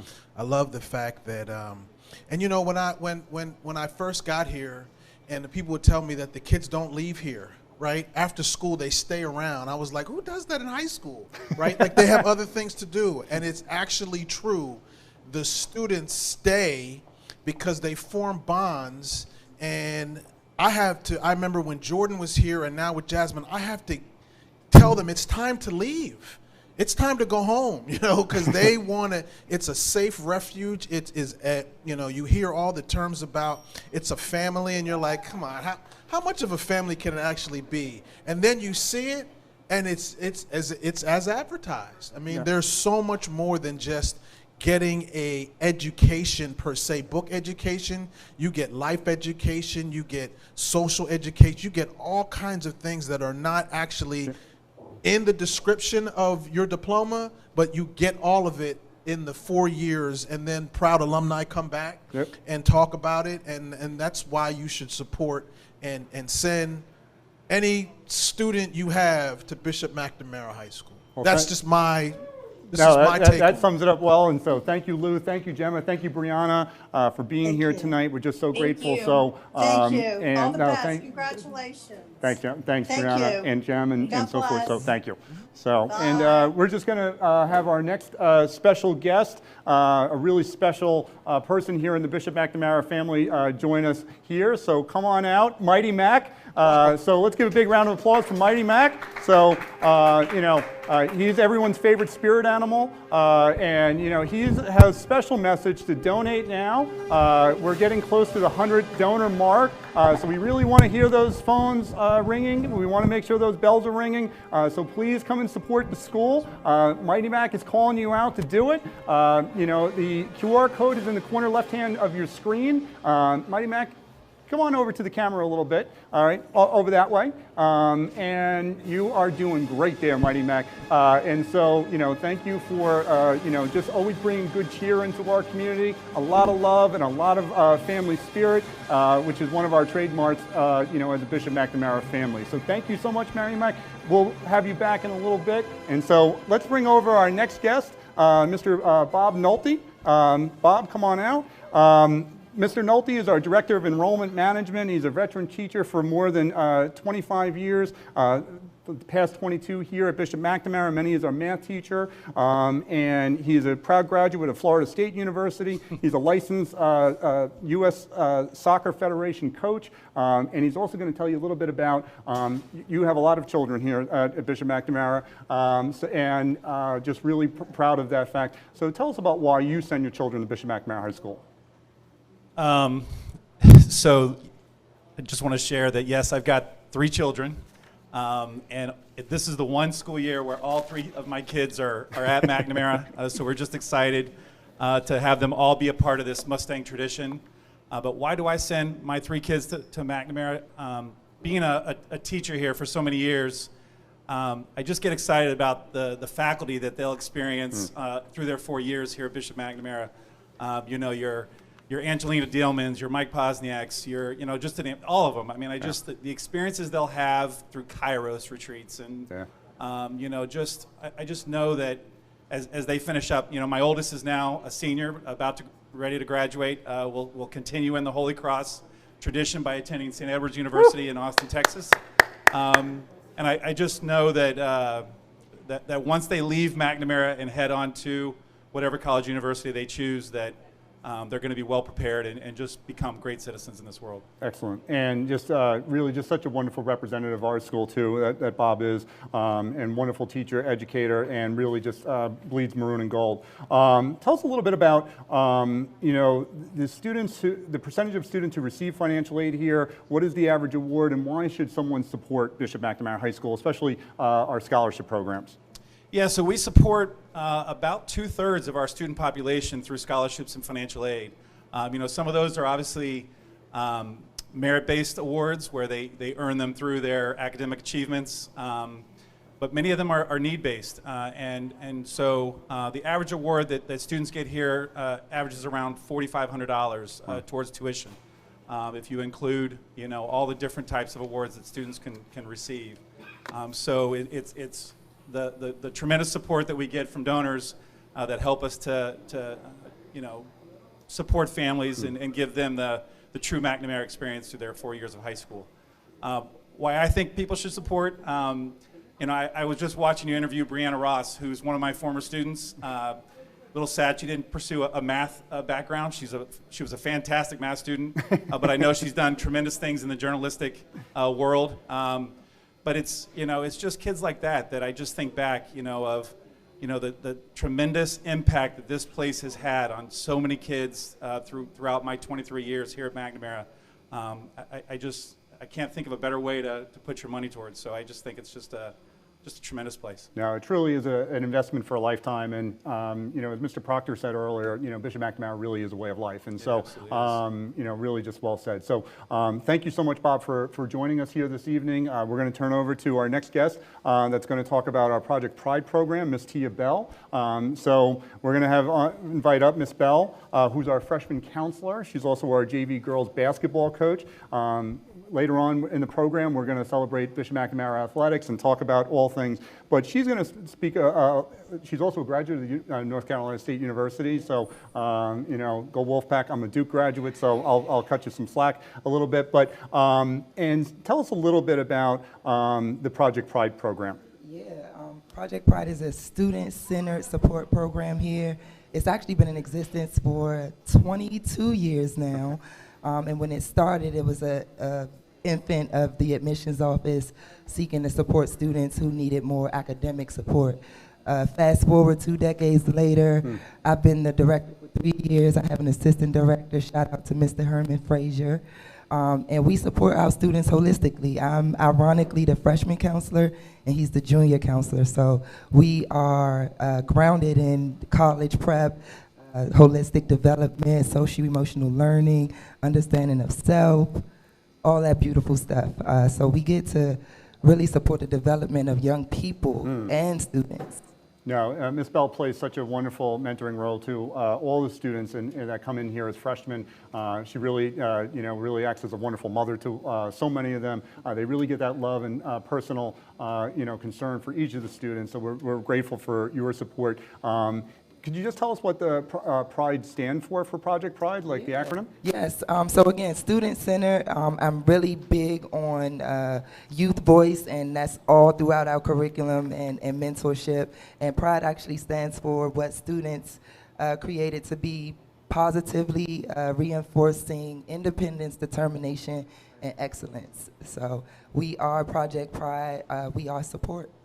Thank you, Ms. Bell. It's a wonderful program to give to, really wonderful scholarship opportunities. It's really easy to set up scholarships in maybe your name or the honor of a loved one. And really, this program is really transformative. Just like you said, it's now over 20 years. Later on, we'll talk with Dr. Clark and Ms. Gossert, who really spearheaded the foundation of that program. And also, Ms. Hayes, Lysandra Hayes, who was also the moderator for that program for many years, who's now one of the principals in the elementary schools in the Archdiocese of Washington, and just did such a wonderful job, and Ms. Bell continues that legacy. So thank you so much, Ms. Bell, for being on here tonight, and we will see you soon. Yes, the pleasure is mine.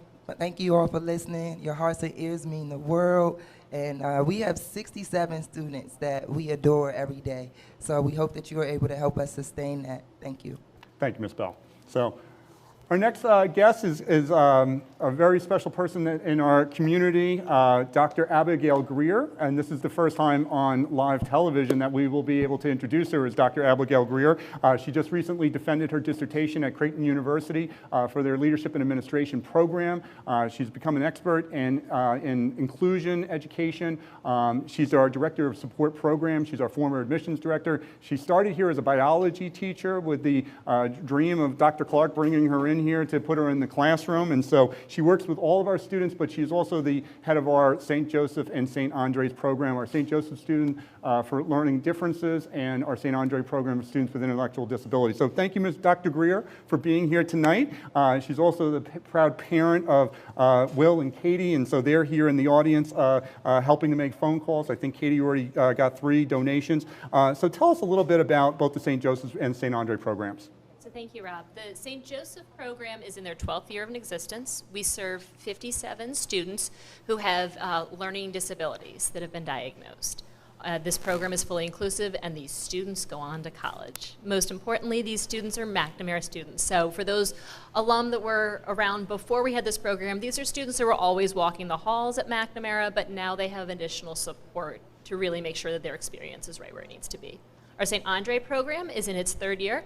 We serve 2 students who have intellectual disabilities, and those students go on, we're hoping, to college as well. We have a number of programs. The University of Maryland is starting their program next year for students with intellectual disabilities. So in our mission to be a school that prepares global citizens, this is a really important part of our mission, and I'm really thankful to be spearheading it.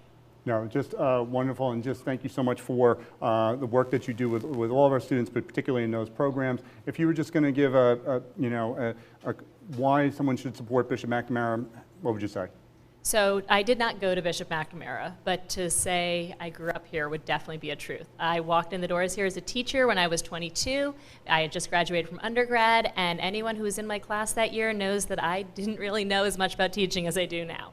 But I've grown up with my students, I've grown up with my peers here, and this is an environment where students and teachers can learn and thrive and grow together. And my favorite part is that our science department chair, our co-chair who's helping so much with our Lorraine Science Center, was in my biology class. So every time I see Mr. Klimczak getting things together for class, it just gets me so excited because he was a student in my classroom. So I appreciate the nurturing environment.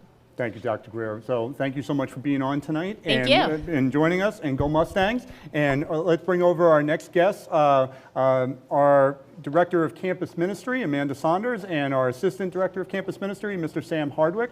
Amanda is our moderator of our LIFT program. She's also a teacher with our Peer Ministry program. She's a graduate of Newman College. Sam is in his 2nd year here. He's a former math teacher, graduate of Providence College. Really, the spiritual welfare of our students is penultimate to what we do here. Our motto, to think with Christ. These are 2 of the representatives that really do that. So welcome both of you for being on tonight. Thank you. And Amanda, I'll start with you. What has been the greatest challenge ministering this year in the midst of this pandemic? Yeah, there have been quite a few challenges, but I think think the #1 challenge that we face is that normally every year we take every single student on a retreat, and obviously this past year we weren't able to do that. And so losing that one-on-one time with the students, losing that spiritual development for the year has been really difficult. It's the best part of the job. It's our favorite part of the job. And so not having that has been really difficult, but we have done the best that we can do virtual programming, offering virtual retreats, communicating about virtual service opportunities. And so we have done the best that we can, but we were missing that like one-on-one walking with the students in their spiritual journey this year, and that has been difficult, but we have done the best that we could. I really like that imagery of really walking with the students, and really an ethic of accompaniment is really something that embodies the type of ministry that we give here to our students. Sam, if you were to give, it's now you're almost coming to the end of your second year here. Why should someone support a Bishop McNamara education? Why should someone support the school? Yeah, I think now more than ever, having a foundation of spirituality and faith is crucial for these students going forward into this world. Having that foundation to think with Christ can make all the difference when it comes to making decisions later on in life. And I think Bishop McNamara, over a lot of different places, does that better than anybody. So I think that's why it's worth supporting. Excellent. Well, thank you so much for both of you joining us tonight, and for all the ministry that you do to our students, both in the classroom, personally. You really are such great shepherds for our young people. So thank you for joining us here this evening. Thank you so much. Thank you. Go Mustangs. So our next segment is really an opportunity that, with the building of the Lorraine Science and Innovation Center, one of the real spaces is going to be the Shinsky Pavilion, that is a entrepreneurship center, and really teaching about how to be a lifelong business leader, not only ethically, but how to start a company, how to really grow something like that. And we really want to give our students a continuing, real expansive education. So we have some special guests on who are business leaders, entrepreneurs in this next segment. So we're going to bring on in person 2 individuals. Jared Wilson, class of '07. Jared is Chief Innovation Officer and Managing Director of Global Sales at ABCD and Company. He's a graduate of the Holt International Business School at Howard University. So we're really proud to have Jared come on. And he'll also be joined by Alex Owen in person. Alex is class of 2016. She's now at the Georgetown University SIM graduate program. She's also an own business owner of Mink Winks. And we're just grateful to have them here online with us. We have Tiffany Norwood, who's a Lorraine graduate, class of '85. She's an inventor of Tribetan. She's also was a leader in bringing Sirius satellite radio to you, so really wonderful. She's a public speaker, entrepreneur, and just, the accolades could go on and on for Miss Norwood. And then also Ashley Sharp, class of '11, who's the Chief of Staff of and Chair of Prince George's County Council. She's a member of our Advancement Committee.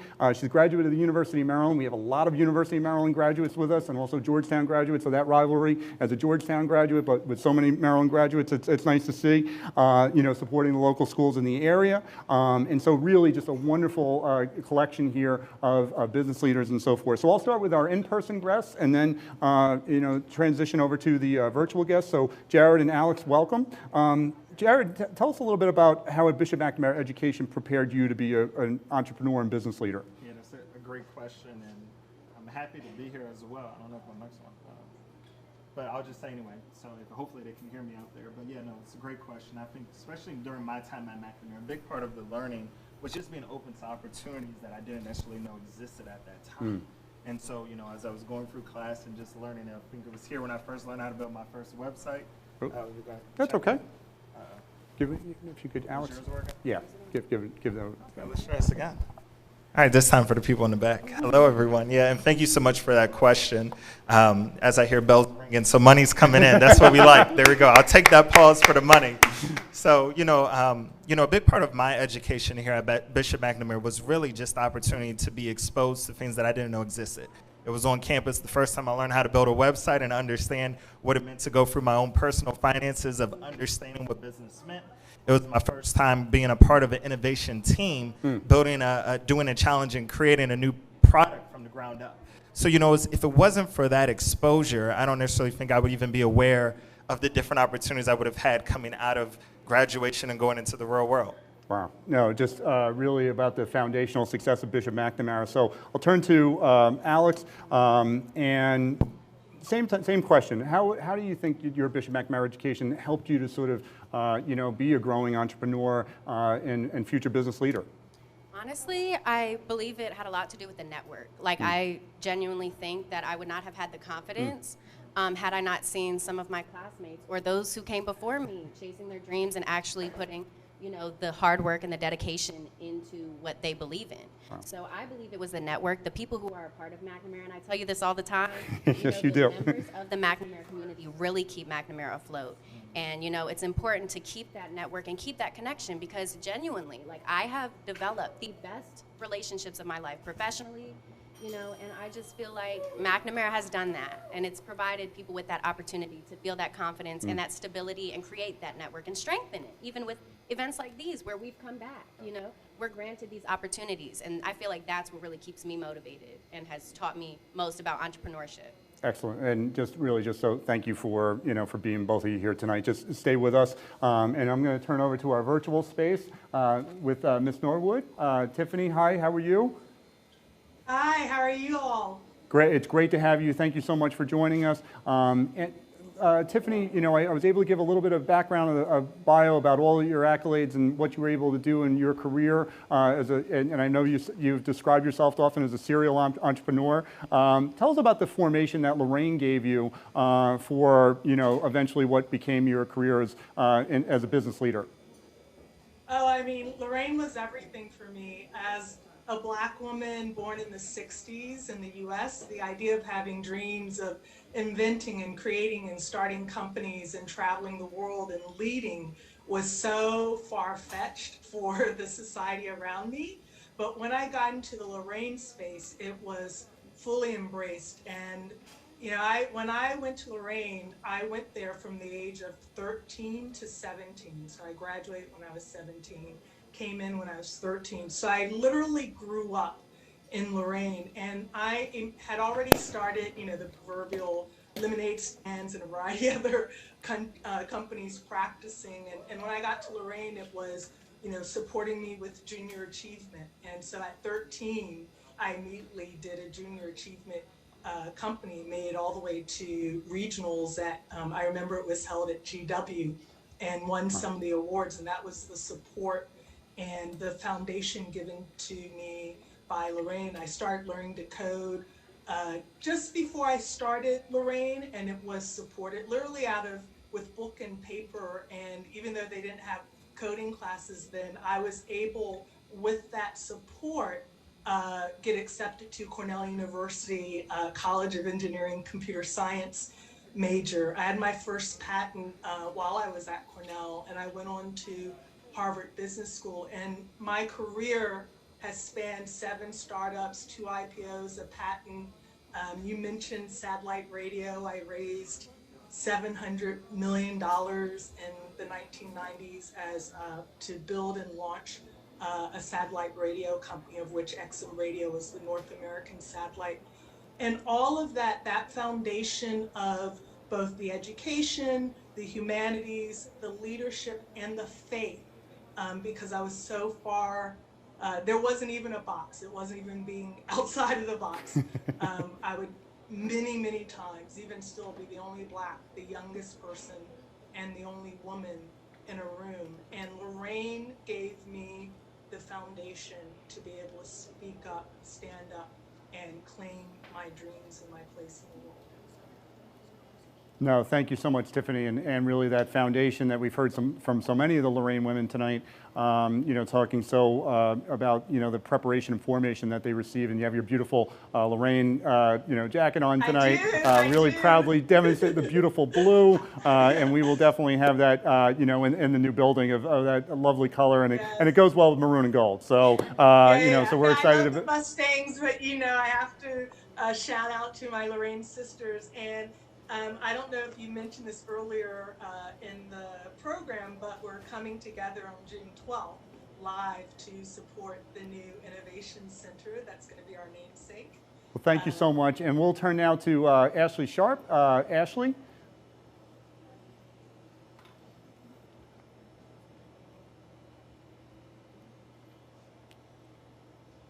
Mike, is Ashley on with us? No? Okay. So again, thank you to the three of you for joining us here as entrepreneurs and business leaders. Since this is the business section, just give me the 30-second pitch, the elevator pitch about why to support Bishop McNamara High School. Jared. You said I got caught on. I said ladies first, and then you picked me. Okay, great. I know it says I'm on, right? All right. So 30-second pitch. So once again, Chief Innovation Officer and Managing Director of Global Sales for ABCD & Company, always bringing creative direction. And our singular focus is very similar to what happens here at McNamara, and that's cultivating relationships that change lives and impact the world. And so very similar to what we all do here and what we've learned at Bishop McNamara is really the impact that one individual can have. And so we really focus on fostering those relationships, helping with stakeholder engagement with all of our clients and partners. Excellent, excellent. Is it necessary that I go at this point? Because I feel like that would have sold. I believe that McNamara does foster those relationships, and I believe McNamara really put me back on track personally. I was way off track at a different school, and I was really struggling. And honestly, I feel like my biggest testament is I did not get into VCU on my first try because they did not believe that I was able to turn my grades around the way I did coming to McNamara. And it was just because I had the right people around me, the right atmosphere. I was given the help that I really needed. So I would do it all over again. I plan to send my kids here when that time comes. That's my pitch. Well done. Thank you so much. Thank you, Jared. Thank you, Alex. And Tiffany, 30-second elevator speech. Yes, Ashley joined us. Okay. All reality, I like to say, starts in the imagination. And coming off of this global pandemic, it's been made very clear that we need to reimagine everything. And what better imagination to have in the world than imagination that's been cultivated in an environment like Bishop McNamara, where you're bringing together unity and community and different points of view and faith and being of service to society and being a servant leader if you should hold the space of leadership. So I think, the primary reason to support Bishop McNamara is to make a better world. Excellent. Thank you so much, Tiffany. And we're now joined in studio with Ashley Sharp. Ashley, welcome. Again, Ashley is class of 11 and a member of our advancement committee, doing so many amazing things here locally in the county. Ashley, tell us a little bit about the foundation that Bishop McNamara gave you to be a business leader, growing entrepreneur. You're in the political space. You're in so many different areas. Tell us about how the school impacted your life. Sure, thank you. And thank you all for having me this evening. So McNamara has always had a special place in my heart. They've definitely taught me leadership, humility, and just all overall leadership and organizational skills. When I was a student here, I was a part of the student government. I was a part of the band. I played sports. So I was doing as much as possible to stay out of the house and just be involved. But I really enjoyed it because it really taught me a lot about relationships and team building. So I'm definitely grateful to have had a foundation here at my home, Bishop McNamara. So just like I asked all the other groups, all the other individuals, give me the 30-second pitch about why someone should support Bishop McNamara High School. Sure. So like myself, I've been born and raised in Prince George's County. I continue to work here for the Prince George's County Council. My heart is in public service. I definitely got that foundation here. And I continue to be a business entrepreneur. We're building a grocery store chain in Capitol Heights as our first location in Baltimore City. So, those entrepreneurial skills, those leadership and organizational skills I learned here have helped me to give back to my community, and going into food deserts and resolving food insecurity issues is really where I feel like I found my niche, and I'm really grateful to have support even here Bishop McNamara as I continue to grow on that endeavor. Thank you so much, Ashley. What really wonderful about, the sort of social give back that, to really do and eliminate food inequity, in the area and throughout the region. Really an important thing about, really eliminating food deserts, throughout the county and throughout the state. So just thank you so much for being on. Thank you, Alex. Thank you, Jared. Thank you, Tiffany, for joining us, and really our business leaders, entrepreneurs. That's going to be an exciting space in our Lorraine Science and Innovation Center. So thank you all for being here tonight. Thank you. Great. Yeah, Go thank you for Mustangs. having us. Thank you, everybody. And so, to continue in that vein, we're really just so fortunate not only that we have this wonderful business space. The Lorraine Science and Innovation Center is really going to be transformative for all of our STEM-related programs. It's going to have a health sciences lab, a lab for chemistry and physics. It's going to have the entrepreneurship space that we mentioned earlier. It's going to have 2 innovation labs, a cybersecurity lab and also a maker lab, along with the AV studio. So we're just really excited to talk about the impact of what our school has done in STEM and what the future could be with the Lorraine Science and Innovation Center. So we're going to bring on now a few guests that recent graduates who are all pursuing STEM-related fields and careers. And so we're going to bring on in person Simisola Olmanyari.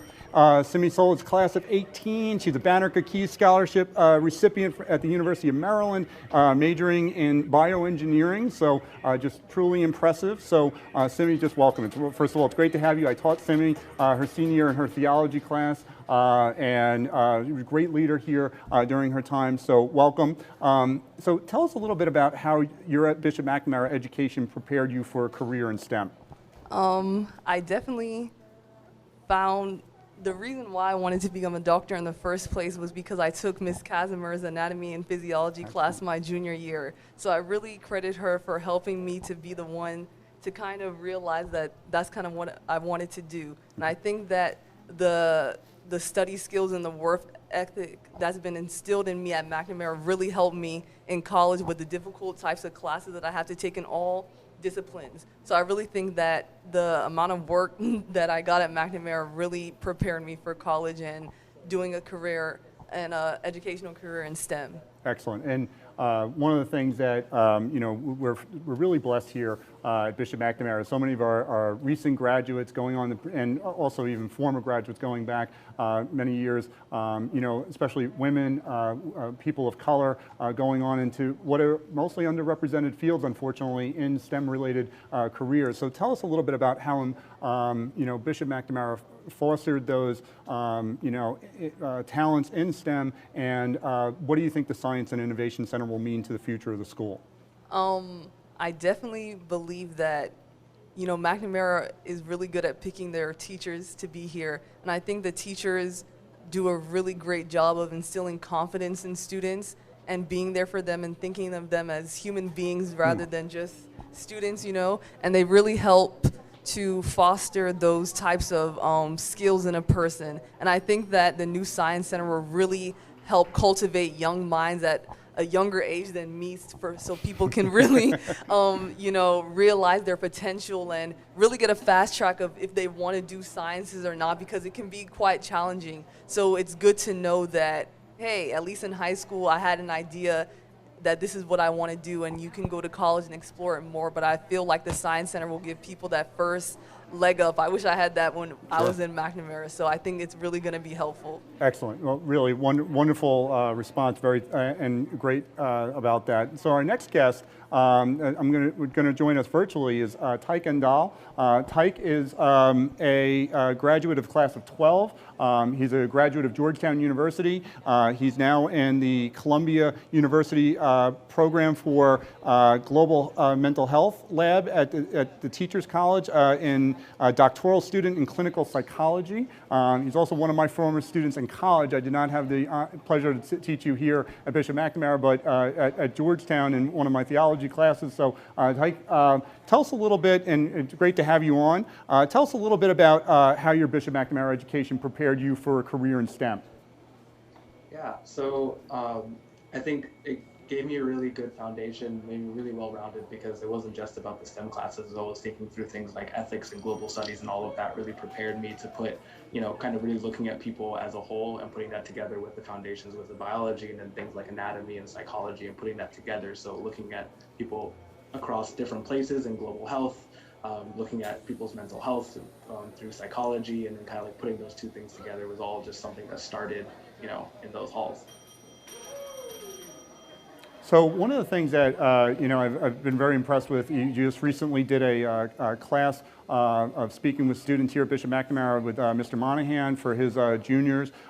Just in terms of, you really sort of, become a leader in public health and pursuing that type of career, about some of the imbalances here, right here in Prince George's County, about even just the ability to access medical professionals and doctors. What drove you to want to really pursue a career in public health? Yeah, so I think part of that is just my background. So my parents and most of my family moved here from Ethiopia, and kind of like visiting there, and then also growing up in the DC area and seeing the inequalities that happen here, as well as seeing inequalities in other countries, just really drove home how important things like access to healthcare, access to education, and all of these other things that determine, where our lives go and how healthy we'll be, kind of really stuck with me. And it was just something that I wanted to do something about. So I picked a career that let me look at things from all levels, from what happens on an individual's life all the way through all the systems that affect what happens in a person's life. No, that's wonderful, and your family very much invested in Bishop McNamara, your sister Yemi, class of 15, and so just thank you so much for joining us. Please stay on with us. We're going to bring in some other guests virtually. We're going to bring in Jeremy Dielman, class of 15, Josephine Kalshoven, also class of 15, and her sister Julia Kalshoven, class of 16. So if they could come on to the group here virtually joining us from different locations. Let me give you a little bit of background of all three of our guests. Like I said, Jeremy's class of 15. He was also, he's the middle child of Miss Angie Dielman, class of Lorraine, class of 85, and he had his brother Anthony, who was class of 14. His brother Ryan, I think, was 17. Trying to get all these numbers right and continue that. He is now a application engineer at Tulik, and also a graduate of West Virginia University's bachelor's degree in mining and mineral engineering. Jo is a graduate of Dartmouth University. She's pursuing a PhD in biomedical engineering at Brown University. She was our valedictorian. And Julia was also our valedictorian of our class of 2016, graduate of the U.S. Naval Academy and pursuing, as an officer in the U.S. Navy, and is studying abroad, and I think joining us from England right now. Correct, Julia? So we are, the Mustang family is a global family. So we have guests from all around the world tonight here on our night of giving. So I'll start with Jeremy. Jeremy, welcome. Tell us a little bit about how your Bishop McNamara education prepared you for what you are now doing with your career. Yeah, thanks for having me, Dr. Vandeweghe. Yeah, Bishop McNamara as a whole prepared me for my career in engineering. I wouldn't just go just education, it was everything. Shaped me from me being Mighty Mac for 4 years all the way to performing theater in the fine arts, because my job right now is presenting and performing for customers every single day. And having that mentality, learning how to talk to people, many different backgrounds, and then also with math department and the science department pushing us in more complex methods that a lot of people in our counterparts don't really cover, was excellent motivation to push me to become the engineer I am today. Excellent. No, thank you so much, and really thoughtful about how the impact that Bishop McNamara Education has had on you and so many in your family over the many years. And I'm going to turn now to Jo. Jo, welcome. It's great to see you, and thank you for joining us tonight. Just like Simisola, you're pursuing in bioengineering, just a really cutting edge field. You're fortunate that your parents are both huge supporters of the school. You have your sister here that's about to graduate as well, Lydia. Tell us about how Bishop McNamara Education prepared you for life in the field that you're pursuing now. Yeah, so McNamara was so foundational. I mean, of course I got the great science foundation, but beyond the content, I mean, the teachers that I had at McNamara really ignited my love for the field. Like, I remember dissecting baby sharks out of a mother shark, and I was like, oh my gosh, AP Biology, this is so cool. And now I'm a biomedical engineering PhD student.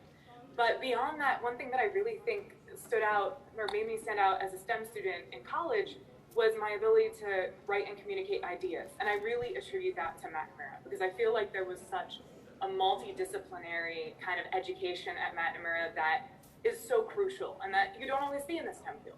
So I'm really appreciative of that. Now, really wonderful and thoughtful response about the interdisciplinary nature of our curriculum. You know, that it's not just STEM, that we're looking at creating, you know, really, it's a well-rounded liberal arts education, and that includes STEM-related fields, but really impactful all the way around. So I'll turn to Julia now. Julia, welcome, and from England, and studying abroad and having graduated from the Naval Academy.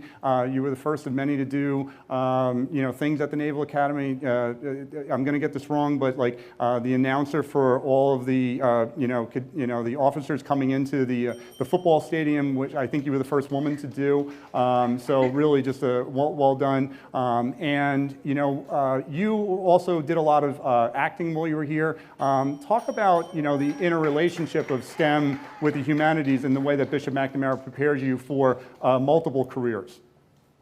Yes, absolutely. Actually, I'm so happy you asked that question in that way. I think a little bit that Jeremy and Josie touched on as well about we were all in theater together, and I think having that was something that was really foundational for. So my work right now is kind of at the intersection of computer science and humanities research, and I'm looking at algorithmic governance and a lot of things that have to do with kind of applying technical concepts to the real world and looking at.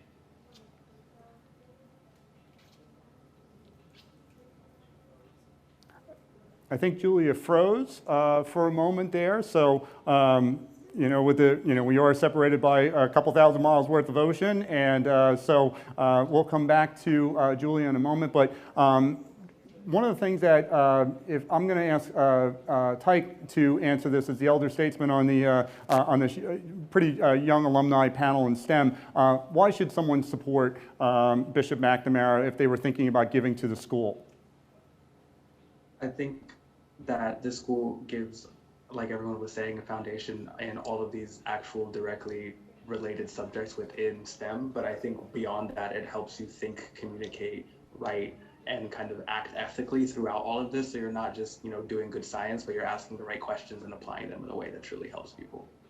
Excellent. And so really the formation, you know, you talk about those, you know, written skills, you know, as a scientist, you know, we're always exploring and really investigating questions and want to use our ability to reason, but we have to be able to express ourselves as well. And so really just all of you, you know, I'm just so proud of having the group of you here tonight. Really, you know, what you're all doing in your different fields really is very remarkable. And so, you know, you really do demonstrate the impact of what a Bishop McNamara has meant, and we're truly proud, and thank you so much for joining us this evening, all of you, and just God bless you, and we hope to see you all soon, and continue to support the school. Go Mustangs. I'm going to give an update about where we are in terms of, we're now over the $17,000 mark in our night of giving, which is outstanding, so let's give a big round of applause. Let's, as our callers continue to sort of dial out to our many special friends and guests.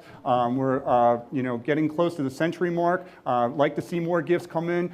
Any gift amount counts tonight to reach our 200-person donor goal. So if you want to give you know, a $20 gift, please do so, and that really helps us sustain our goal. So we're going to turn now to a really special panel of individuals in our next segment here, and so we're going to be joined first by our Mighty Mac is coming back in, and you know, in the spirit of gratitude, we're going to have a little thank you moment with Mighty Mac. So Mighty Mac, please thank our guests. You know, you're such a spirit animal and such a charismatic figure there that I know Jeremy, who was just online, that was his childhood dream to be you.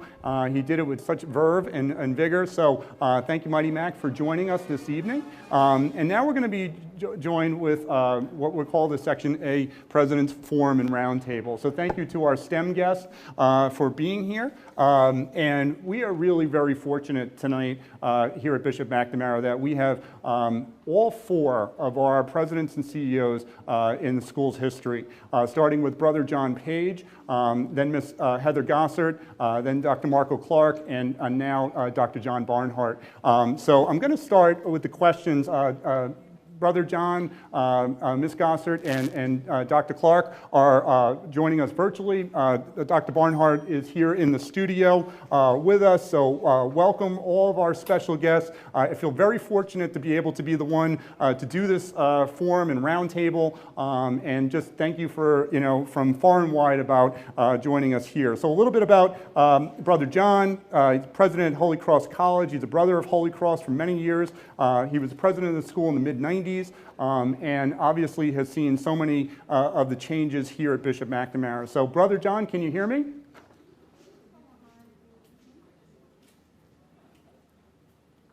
Yes, I can hear you. Thank you. It's great to be here with all of you. It's great to see you, Brother John. How are you? I am very well, and I'm coming to you from San Antonio, Texas, from the University of the Incarnate Word. In fact, Dr. Clark, who's under me, at least in my gallery view, is just up the road 75 miles. We both have wound up here in Texas. Excellent. Thank you so much, Brother John, for joining us all the way from Texas. And Incarnate Word's a beautiful campus, lovely area down there. And so tell us about what you felt was your most important or proudest accomplishment during your time and tenure as our first president and CEO, and also as the only one of the brothers who served in that capacity. I think my proudest accomplishment is getting Heather Gossard to succeed me as because she refused to believe that the Brothers of Holy Cross would appoint a woman and a lay president. And I finally convinced her that she ought to at least throw her hat in the ring, and she did. I think that's my finest accomplishment. The other thing the second thing is that I saw Angie Dillman on here. I was president, but we were pretty small at that time, and I wanted to teach. And so I taught physics, and then later on I taught math, but I could only do it with someone to team teach. And so Angie Dillman came on with me, and we team taught on occasion classes along the way. So this is old home week for me. I think the proudest accomplishment is I came to McNamara in 1989.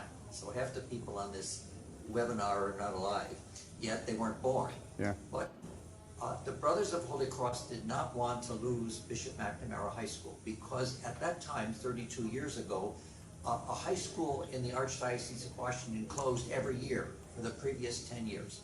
And everyone thought McNamara was the next in line. And the brothers said, no, we can't have this happen. And I was doing some other things, and they said, you're an experienced principal, you need to go to McNamara and see what we can do. And when I arrived at McNamara, we had 200 boys. That was it. And that's not a sustainable situation. And so we began working, especially collaboratively, with other of the elementary schools and with Lorraine High School. And eventually that collaboration moved into an actual consolidation of Lorraine High School and Bishop McNamara High School. And that was an entirely new life for both schools and for the alumni of both schools. But the parents and the alumni really wanted to continue Catholic education in Prince George's County and in our sector of Prince George's County. And they were devoted to the school, and they welcomed me. I was a New England Yankee coming down to the South. I said, you're going to have to teach me how things go down here. They said, brother, you run the school, and we'll teach you how we do things down here. And they did. It was a wonderful personal experience for me, as well as seeing the school come from a very tenuous and fragile start when I got there to the wonderful institution it is now, and that it has continued to be, again, under the leadership of Mrs. Gossard and Dr. Clark over the years. So we're talking 30 years ago, Ange, we're talking 30 years ago, and I'm saying, this is something for me to think back of And I'm very happy and proud to have been part of Bishop McNamara at that time in history, and to continue to ask all of your viewers to support Bishop McNamara. It's an educational gem in Prince George's County and the Archdiocese of Washington, and I loved being there, and I'm very happy to be here with all of you today. Well, thank you so much, Brother John, and thank you for the legacy that you've endowed us with, here at Bishop McNamara, and more broadly, the whole of the Brothers of Holy Cross. We wouldn't be here without that vision, and one of the things about our charism, about being family, is so much rooted in what Father Moreau, more than 180 years ago, really wanted for us, and I think they would be very proud of what Bishop McNamara is and where it's going in the future. So thank you so much for your witness and that of all the brothers. And so I'd like to turn next to Heather Gossard. And Heather, wonderful that you can join us this evening. We're so grateful. You are a senior consultant now at National Catholic Educational Association, and the past president. I think your first year, 1997, all the way to 2010, you were the first layperson and also woman. So one of the questions that I had, when you took the role, were you, out of the co-ed schools, were you the first woman in the Archdiocese to head a school of the co-ed schools? Well, actually, yes, and certainly the first woman to head a Holy Cross school. And while it really made a little bit of a stir with everyone except the Holy Cross congregation and our Bishop McNamara community, they really weren't interested in what gender you were or color or ethnicity. They simply wanted somebody who would come in and build family and build community and have a vision for the future. And it was my privilege to take that role, and perhaps that is to my greatest achievement, is that for the 14 years that I was there, we sought to build a community of faith and hope and a community of achievement. And in the process, we became family. And it is the most amazing professional experience of my life. Young people who wanted the best education possible, amazing faculty and staff who wanted to provide it, and visionary leadership that said that there was no obstacle to how far our young people could go. And I will say that one of my proudest accomplishments was making the famous telephone call to Dr. Clark that said it was time for him to come home to McNamara. So we have a succession plan going on here. So Heather, thank you so much. And one of the things that you always, like that God brings us to everything to its time and place. And so thank you for the leadership that you gave to this community. And no one who meets you doesn't feel that sense of love that you emanate to all that you meet and to the school. And I think that sense of caritas that we call our awards, we carry on in your name. So thank you so much for joining us. And I'll turn now to Dr. Clark. Dr. Marco Clark is our first alumnus as our president and CEO of the school. Dr. Clark is a 1985 graduate. He is now the executive director of the Holy Cross Institute at St. Edward's University in Austin, Texas. Dr. Clark served as president and CEO from 2011 to 2020 and really saw in the continued remarkable growth of the school, as Ms. Gossard said, and Brother John, from the mid-90s, enrollments were in like about the 200s, 300s, and now that we have about 850 students. So really saw that growth with Ms. Gossard as president and Dr. Clark as principal, Mr. Clark at the time. And so when you became the president and CEO of the school, what did you feel was the greatest challenge you were facing, here when you became the new president and CEO in the late 2010? Yeah, thank you, Rob. Well, you know, before I answer that question, I just really want to give kudos to you and the team there at Bishop McNamara, Dr. Barnhart, for really an outstanding night. I've participated almost from the very beginning tonight, and I just love the energy. I love to see our graduates come through and the remarkable testimonies coming from the leaders that support this, our beloved school, it's much more than a school, right? It's an experience, as Steve Proctor likes to say, and it is a family, as Mrs. Gossard indicated. So, you know, probably the greatest challenge was to succeed the incredible people that I had to follow, and that's Brother John Page and Heather Gossard. Really, it's their shoulders and the brothers that we stand on today. And, you know, we're a part of something much bigger than ourselves. This 200-year legacy that started with the Brothers of St. Joseph that we're celebrating the 200th anniversary of this year began really as humble servant leaders who just wanted to make a difference in the world and didn't always necessarily have a plan on how to make a difference in the world, but they led with heart, they led with passion, they led with faith. This word we use, zeal, right, to make God known, loved, and served. And they saw themselves as the hands and the feet and the heart and the head and the eyes and the spokespeople for the gospel, for God. And so when I came into this role as president after serving as principal for 13 years, you know, that's not an easy transition. It's a completely different skill set, executive skill set, and it really requires attention to mission, and it requires attention to resource development and continuation of legacy. It's a tremendous responsibility. It's not just an opportunity for somebody, it's a tremendous responsibility. And as we've heard so many times before, to whom much is given, much is required. And so all I sought to do was I sunk my whole heart and my whole soul into this school that touched me so deeply. When I came in as a student in 1981, 14 years old, a young boy, very precocious, first generation to be able to go to college someday. That's what I had hoped and dreamt for. And it was the brothers, it was my teachers. I think that that's probably the greatest legacy of Bishop McNamara that goes back to the very beginning, our teachers. We have people who are passionate, we have people who are committed, and it's a great blessing to have. And that's the legacy. It's all in the education, it's through the people, it's through the relationships. And so continuing that was really the greatest responsibility and the greatest challenge, Rob. Well, and thank you for all that you've done for the school for the so many years that you were here, and your memory is emblazoned in our collective legacy. And just thank you also. It was Dr. Clark who hired me when I started here now 10 years ago at Bishop McNamara, and we partnered on so many things over the years. And that friendship is very important to me, and the friendship that you gave to so many others here at the school. Tell us a little bit about why the Lorraine Science and Innovation Center is such an important project here at the school.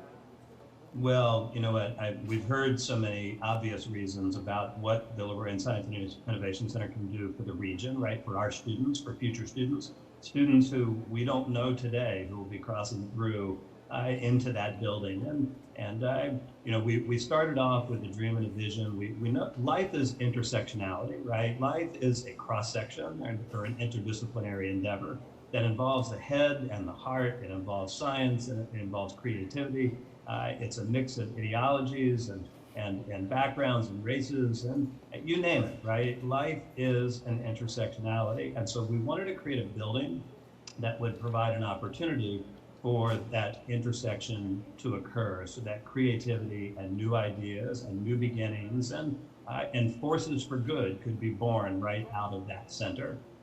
We saw what the Fine Arts and Athletics Center did for Bishop McNamara and how it really transformed our school. And just extraordinary what happened since the day that was built in 2001 to where we are today.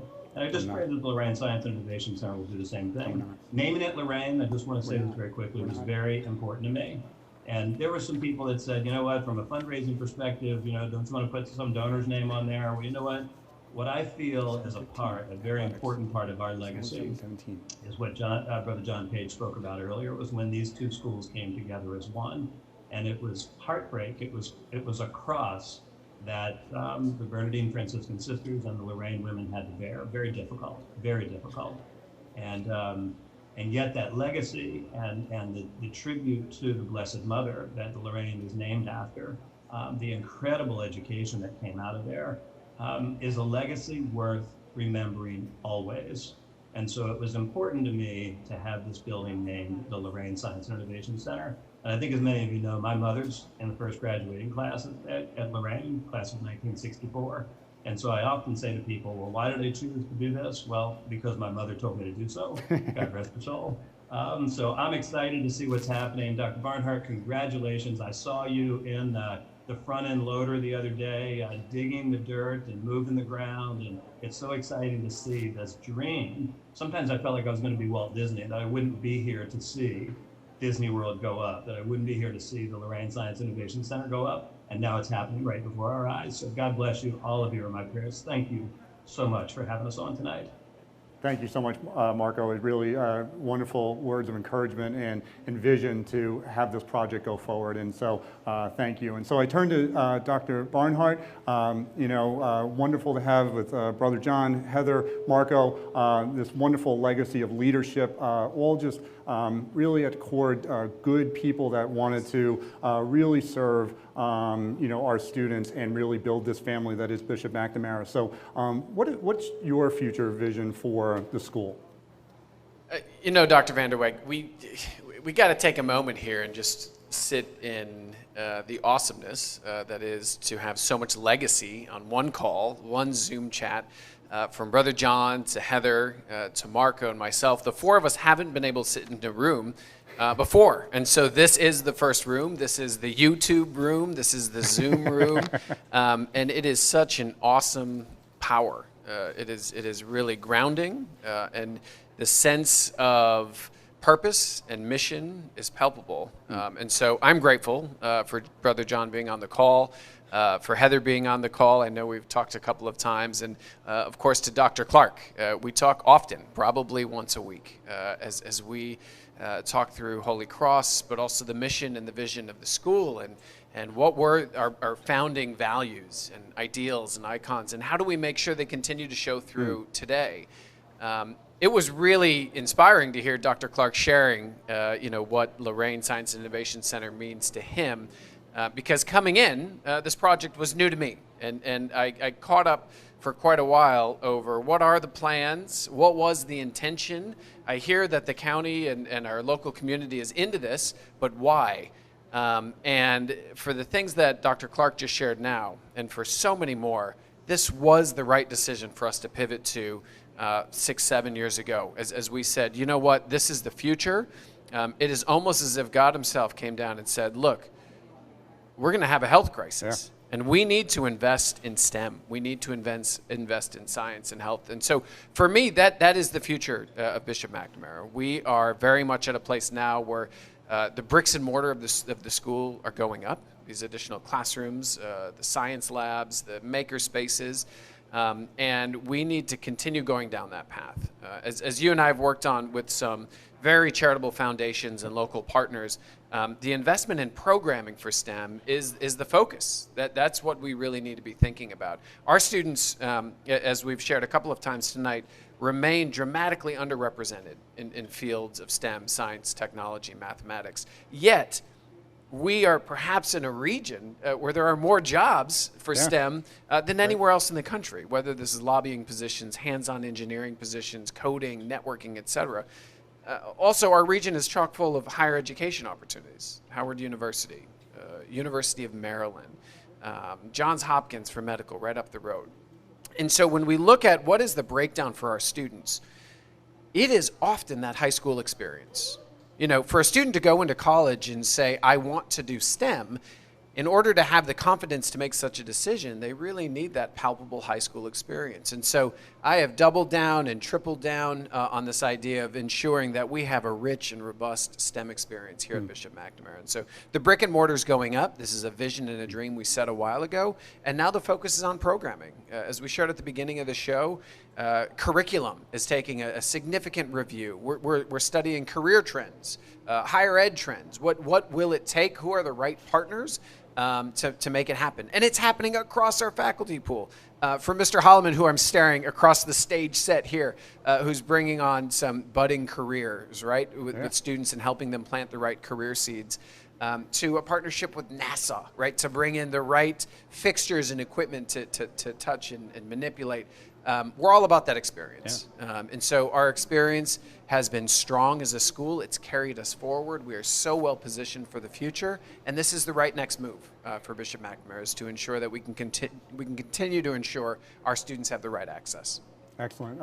You know, we're really fortunate. Dr. Barnhart is a great listener, really great strategic thinker, and really just shepherding us through this year that's been very difficult, you know, and being in stage 0 and then stage 1. And, you know, we're in a hybrid model now. So very grateful for what you've done for the community in your year here. And just grateful for the legacy of leadership that Brother John, Heather, Marco, and now John, you know, is the bearer of that torch here at Bishop McNamara. And you know, our family is and the state of our school is strong because of the collective leadership that is joined here this evening. So just thank you all so much for all of the work that you've done over, you know, now almost over 40, close to 40 years of just Bishop McNamara and what that means. And Father Moreau, you always used to talk about giving our students the confidence to see and the courage to act, and a lot of that is a result of what all of you have done here. So just thank you so much for joining us this evening. Thank you for supporting the school. Go Mustangs.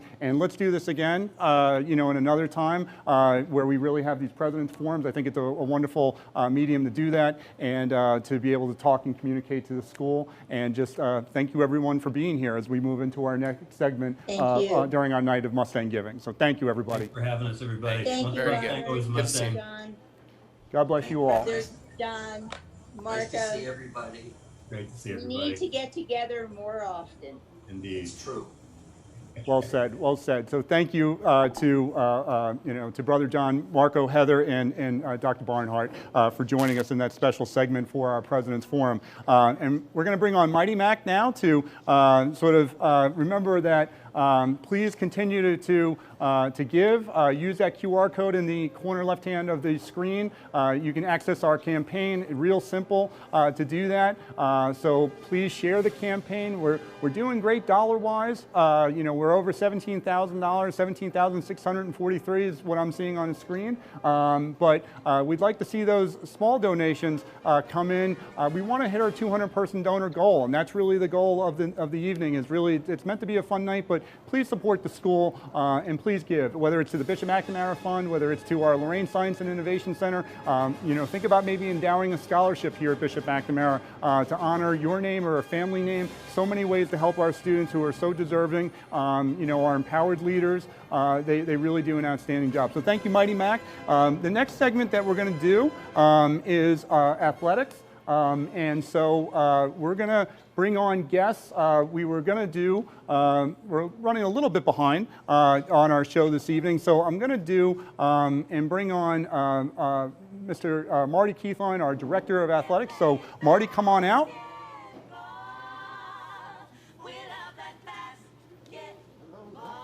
Coach, so good. So we before I introduce Mr. Keithline and all the incredible work that he does, talk about an embodiment of a Holy Cross educator right here with our athletic director, Mr. Keithline. Our athletic program are really comprehensive. There's over 22 sports programs in our fall, winter, and spring sports. This has probably been one of the most challenging years for our athletic programs. Mr. Keithline has done an amazing job shepherding us through that experience. And Marty is really one of the things he's most proud of is that he's a math teacher, a graduate of King's College, and also is the head men's basketball coach. So we're really excited to bring him on. So Marty, welcome to the show, and for having you on here this evening. What are you most proud of this year as the athletic director? I'm most proud of the student athletes being able to adjust to all the protocols and our amazing coaches being able to harbor that to make sure that our student athletes had an opportunity to compete. So I'm most proud of them. I'm most proud of our athletic trainers, Dr. Nash, Ms. Stephanie Tong, and Mr. Jordan. they've done an amazing job keeping our young men and women safe, and so I'm proud of them as well. Excellent. And so it's really what a challenge it's been this year to the word safety and so forth, making sure our student athletes are doing well, just like you said about Dr. Nash, Ms. Tong doing an amazing job doing that. So just thank you for all the dedicated work that you've done for many, many years here at the school. So what I'd like to bring on now is, stay here, Marty, with us. I'd like to bring up Coach Kiata Malloy, our head men's football coach.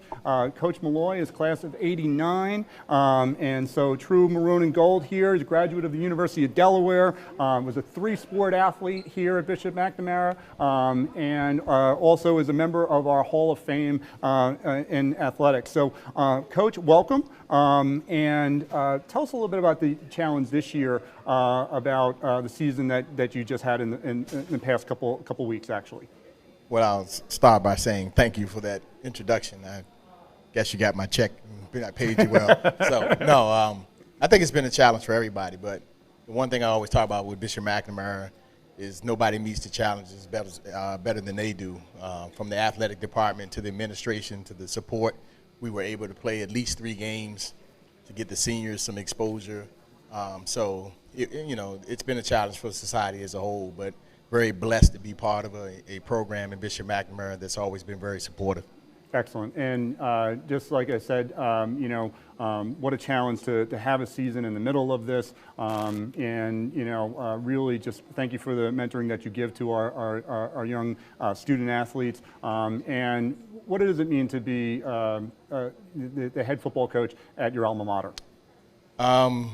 It means everything. I mean, honestly, I've jokingly said, but in all seriousness, it was like winning the lottery. I spent over 22 years as a college coach. Oh, we got the bell ringing. More money. I love it. Love it. Love it. Spent over 22 years as a college coach. I was actually in a college job at Hampton University when I got the phone call that Bishop McNamara was interested in me coming back being the head football coach, and it really didn't go very long in that phone call. And thank you to you. You were the principal at the time. So it was a dream come true for me to walk the halls that I graduated from and be able to come back and mentor young men and lead this program back to a place of respect and competition. So it meant everything for me. Excellent. Thank you so much, Coach. And, just thank you for the work that you do with our student athletes. And so I'm going to turn virtually to, I think we have online Miss Angie Dielman, Lorraine, class of '85. She's our head women's softball coach. She's also our math department chair, Go Math. And so there was no one that really sort of, when you talk about love and enthusiasm for Bishop McNamara High School, no one does that like Angie Dielman. Over 30 years here now, and just amazing. Angie, thank you for always just being such a big support for me personally and for so many of the students for years. Carrie Toss, Distinguished Faculty Member Award recipient, and just so many things. You had Jeremy and your 3 boys going through the school here. Tell us about what you feel is, it's a young season for your girls right now. You just started, you've played a couple games. What's been the greatest challenge so far, as the head softball coach? All right. So first off, I got to give a little shout out to those former presidents that all have been through my whole career, because I literally have been up there since 1989. So there's a little shout out to Brother John Page and Heather Gossett, and of course Dr. Clark. And now I'm under Dr. Barnhart, and they're just fabulous administrators, and they just have really led this school. And they've always supported the softball program, so, definitely thrilled about that. So one of the biggest challenges is just trying to get a schedule together. I think that's been one of our hardest accomplishments. Paul O'Brien has done I work with him up there at the school, and Coach Densmore as well. So both of them have been helping me out, just trying to get the girls just back in the groove of things. We have some phenomenal senior players. We graduated 9 phenomenal senior players last year, and unfortunately they did not get to play in that senior year. So I'm very thankful to Coach Keithline and just the whole athletic department, just getting everything going. Like I thank our administration, that has just been truly, it has not been a headache for me because it's their headache, and they've done just a great job getting us going. And we've played 3 games. We're 2-1.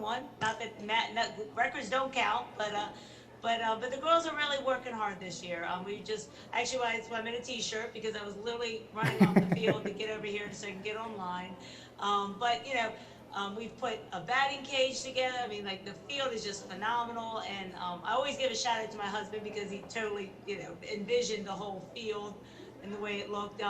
We've come a long way since 2011, I think, is when I took over, when there was literally a tree in our backstop, I think, is when we.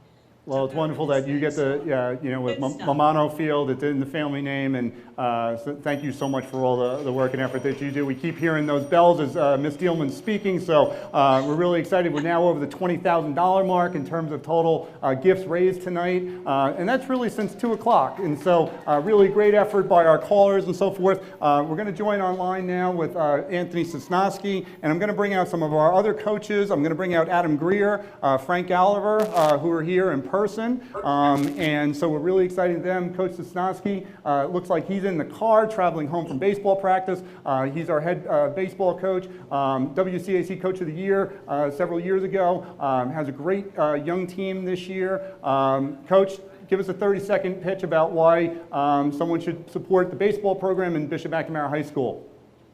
Because the school produces people that can change the world. That's it right there. So I think that's enough said in terms of thank you so much for, you know, for all the work that you do. You're doing a great job leading our baseball program. Good luck with the upcoming season, and you know, really much success this year. So we're also here with Adam Greer. Adam Greer is our girls lacrosse coach. Adam is also the theology department chair. He's a psychology teacher. He's book club moderator. He's a recipient of the Holy Cross Caritas Award, a graduate of Gettysburg and Georgetown University. So you do so much on behalf of, but talk a little bit about our young ladies in our girls lacrosse program this year. Yeah, thanks, Rob. It's been an absolute blessing this year. Getting back on the field, last year our season got cut short. We got one game in, but this year we have a brand new group of girls. We have 10 seniors, but we're really young. A lot of girls getting their first opportunity to touch a stick, get on the field, and we're off to a really good start. I'm really proud of where we are right now. And it's one of those things we get to work with so many of our alums as well. That's our entire coaching staff is made up of former players as well as parents, and so we're really, really building that family atmosphere throughout our team. Yeah, so much of the skill building and development, you know, taking a young lady that comes into the school, never having played lacrosse, and now really by the time they graduate, really doing some things. And so thank you so much for all the giving that you give to the school in terms of both on the field and in the classroom. So I'd like to turn now to Coach Frank Oliver, and our women's basketball coach. And one of the things that Coach Oliver, you know, one of our later guest had mentioned that when I was principal, the second person that I hired was Coach Oliver here at Bishop McNamara, and really has transformed our women's basketball program. He had tremendous success as coach in the District of Columbia, winning Coach of the Year there several times. He's now been the WCAC Coach of the Year twice, coach of the WCAC champions from last year. Was really the highlight, I think, for me of the whole of the school year. You've now coached McDonald's All-Americans, first team WCAC, All-Met players. Tell us about what has been the secret of your success since you've come to Bishop McNamara. I just think just being here at Bishop McNamara, just being in a family atmosphere, being in an environment that produces outstanding people. Like Coach Saul said, Bishop McNamara produces great and outstanding young people. And I think just when you're surrounded by greatness, it rubs off on you. And I think being at Bishop McNamara has definitely helped in that journey and helped with the young people that I've been able to mentor and coach. Excellent. Why don't we bring on two of our special guests for our young ladies that are recent graduates of Bishop McNamara with our girls basketball team, Jakia Brown-Turner, class of 19, and Madison Scott, class of 20, both McDonald's All-American recipients, the first two in our school's history, and hopefully of many more that will come through. We're just so proud of them. Jakia is at NC State. She's first team All-ACC, and Madison was at Ole Miss and also freshman SEC Player of the Year this year. They are really not only just great student athletes, but really good people. We're so proud of the work that they've done, here at Bishop McNamara and now in college. So tell us a little bit about how the athletic program prepared you for success in college. Well, yeah, definitely playing for McNamara definitely prepared me for, college basketball. Coach Oliver did a lot of things like running and preparing us physically for the next level. So just playing against competition in WCAC definitely prepared me for the college level. Excellent. Maddie, this is, was your first year in college, so it was both the transition to playing, in the SEC, to the two power conferences between the ACC and the SEC, and talk a little bit about, the foundation that Bishop McNamara gave you to have a really successful year this year in school. McNamara set me up completely. Being here, it gave me the attributes to go on and do big things. Being coached by Coach Oliver, the competition, the IQ, he set me up, and being there, Bishop McNamara set me up to really go on and be successful in my path. When I was here, he didn't set nothing but the best for me, and that led to my college career. I only set nothing for the best of myself, and when I do things, I hear Coach Oliver in my head sometimes, so it helps me out a little bit. Excellent. Well, thank you so much for all of you joining on tonight, for coming out tonight. Really continued success at the collegiate level, pursuing your dreams. Just like I said earlier about one of our graduates, when I think of the idea of our vision of empowered leaders, inspired by the gospel, transform the world, you're definitely two of the people that I think about often for that. So just thank you so much, Coach Oliver. Thank you for all the work that you're doing, and we're going to bring on our next special guest. And thank you so much. And so it's great to have you. No, you can put that down there. So our next guest is Tyoka Jackson, class of '89, and Tyoka, the field, our athletic field, is named in his honor. He was when he graduated from here at Bishop McNamara, went on to play football at Penn State University, linebacker U. Many people called it back in the day, and really just had a distinguished career there. I think he was one of the greatest players in the 90s at Penn State. Then he went on to a more than 10-plus year career in the NFL, playing for organizations like the Rams and other NFL organizations. So let's bring on Tyoka Jackson. Ty, hello. It is good to see you. Yes. So thank you so much for being here tonight. It's probably been a little while since you've been on campus because of the pandemic and so forth. Tell us a little bit about how Bishop McNamara prepared you for success on the field and in life. Well, how long do you got? I mean, we could be here for a while. I guess what jumps out at me when I look back at my days as a student athlete, just not putting all of my eggs in one basket, learning that you have to be versatile, learning that through discipline and through high expectations that education matters. And there's a lot of places, a lot of kids come through with great athleticism and talent and great future with that part of their life, and sometimes the academic side wanes and suffers. But at Bishop McNamara, that wasn't the case. We held a high standard academically, and as a young person, you don't really realize how important that is. But as you get older, you realize how important it is. And once I got to college, I was really happy that I was prepared for the college rigor of being a student athlete. And a lot of people had to adjust, and they didn't have to go through that adjustment in high school. I had to go through it in high school, and therefore I was prepared to go to college at Penn State and graduate. And so I'm really proud of that. That's awesome. And so one of my, inspirations in life, as a Georgetown graduate was John Thompson Jr., and he recently passed away. And, he used to have the image of a deflated basketball in his office to talk about what are you going to do in life after the sport is over. Right. So to see your success as, an entrepreneur, as a broadcaster, really speaks well to the type of education you received here at Bishop McNamara. Why don't we stay here, Ty, and we're going to come on now with Wesley Bowers. Wes is a graduate of 2017. He's now a graduate of Georgetown University, was the captain of the football team here. He was the man of the year in his class of 2017. And also, when I say that he graduated from Georgetown, he did that 6 months early in playing Division I football. And I think that says a lot about what a Bishop McNamara education can do. And we're just so proud of Wes. And so to have both Tyoka, class of '89, Wes, class of '17, separated by almost 20 years, but that legacy of achievement on the field, and also in life. So, Wes, thank you so much for being here this afternoon or this evening. Tell us about what Bishop McNamara did for you as a person. Definitely. Thank you for the opportunity for me to be able to, speak on that. Bishop McNamara it was the foundation. Being in such a competitive league for one, being in the WCAC, I had the opportunity to go against top-notch talent at a young age, and just being able to be exposed to those people. Like, there are people that I played against, like Chase Young. He's people in the NFL now.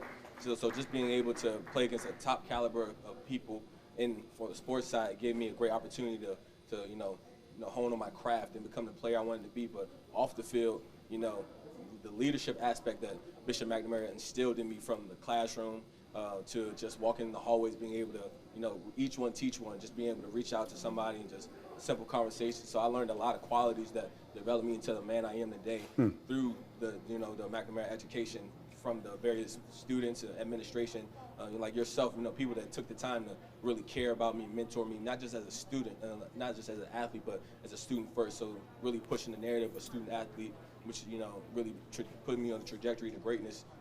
Going to Georgetown, a lot of people, from my background might not have had the access to know about, how to get, the certain steps that you need to go to a place like that. But McNamara gave me the opportunity to write out that path on my own, and they just, they gave me the blueprint, and I had to do the rest on my own. They didn't, they held my hand here and there, but it was definitely a, here, this is what you need. Now go do it yourself. Excellent, so excellent. It was great. And thank you so much for sharing those words of wisdom. I'm going to invite on and stay here with us Anissa Mose, also class of 17. Anissa played our winner in soccer team here with Coach Dave Mungie, who's been a WCAC Coach of the Year several times now. And Anissa, first team WCAC, now plays for the University of Maryland women's team, having a really wonderful career. She's also a budding entrepreneur herself. She could have been on that segment. So Anissa, welcome. Tell us a little bit about how Bishop McNamara prepared you to be successful in college. I would definitely say McNamara prepared me both academically and athletically. Academically, in terms of something as simple as having a syllabi for your classes. That's something that you're going to have in college, and you can plan ahead in any semester what your workload is going to look like. And having a rigorous course load here as well as the University of Maryland, it was an easy transition for me.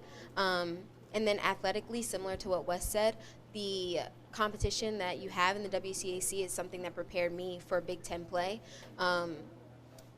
Playing against, as you know, the DMV has great talent. It produces great athletes. So being able to play against athletes like that at a high school level and then transitioning to the Big Ten Division I level, it was pretty easy for me. And then also, like Wes said, the leadership role of it.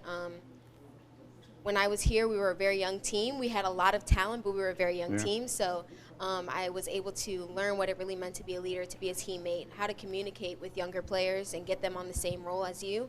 And then that helped me to be a leader at Maryland as well. Awesome. Excellent. Really, when you hear about the well-rounded nature of all of our student athletes and so forth, I'm going to give it to Mr. Jackson to have the final words here about why should someone support Bishop McNamara High School? Why should someone give to the school? Well, it's 100 reasons, Robert. But just listen to these two young people. Is it Anissa, and Wes? I mean, this is why I do it. The opportunity to be around young people and to say that I played a small part in helping young people. I think this is what it's all about. Obviously we love sports, and sports is such a big part of American culture. But what I love about sports is the opportunities that it opens up for people and the lessons that it teaches. And you can just see these two right here. And just the ability to express themselves, the leadership that's pouring out of these two. These are lessons that they learned on their fields. And so if I can have an opportunity to help a young person be a part of the culture of McNamara that I think is so special. Again, I live in Florida, but I find myself coming back to this area in part because I love this place. I've got friends that I made back, 30 years now, right? 30 years plus that we still get together because we met each other at Bishop McNamara. It's a very unique place. And if I can help in any way someone to learn the lessons that I learned and be a part of the culture that I've come through, I'm going to do it. And I think that's, there's the reasons right there. So excellent and well said, and you know, Penn State, Georgetown, University of Maryland, you know, just really a wonderful legacy about what Bishop McNamara produced to get there. And we have, you know, NC State, Ole Miss, all the other student athletes who are here. Thank you so much for all of our student athletes, our coaches. Thank you for all the work that they do. Continue to support the school. We're now over the $22,000 mark. We're getting closer to our goal. So thank you all. And we're going to transition with a commercial for our Lorraine Science and Innovation Center. And stay with us. Mustangs. Well done, guys. Thank you, guys. Sorry. Okay. Where is, oh, there's my sister David. Yes. Okay. All right, you're doing great. Sorry.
Good evening. We are almost finishing up this night of Mustang Giving, and let's give it up for Rob Vanderweg, who has put this all together. Thank you, Rob. So our next guest is Brian Brower. Come on down, Brian. Director of Student Activities. He's also our summer school principal, student council moderator, mock trial moderator, and a graduate of the University of Richmond and University of Notre Dame ACE program. He is going to bring a couple of our student government members and introduce them. At this time, on Miss Nicaela Florentino from the class of 2022. Nika is our junior class president, and for next year, she has just been elected as Student Council Executive Vice President. Oh, fantastic. Congratulations. That's today. So, Brian, question for you. Yes. What benefit do you think the Lorraine Science and Innovation Center will have on our student programs? Well, I know when the Lorraine Science and Innovation Center was first started, Dr. Clark really wanted to make sure that it had the facilities to support the curricular and co-curricular opportunities that we were presenting for our students.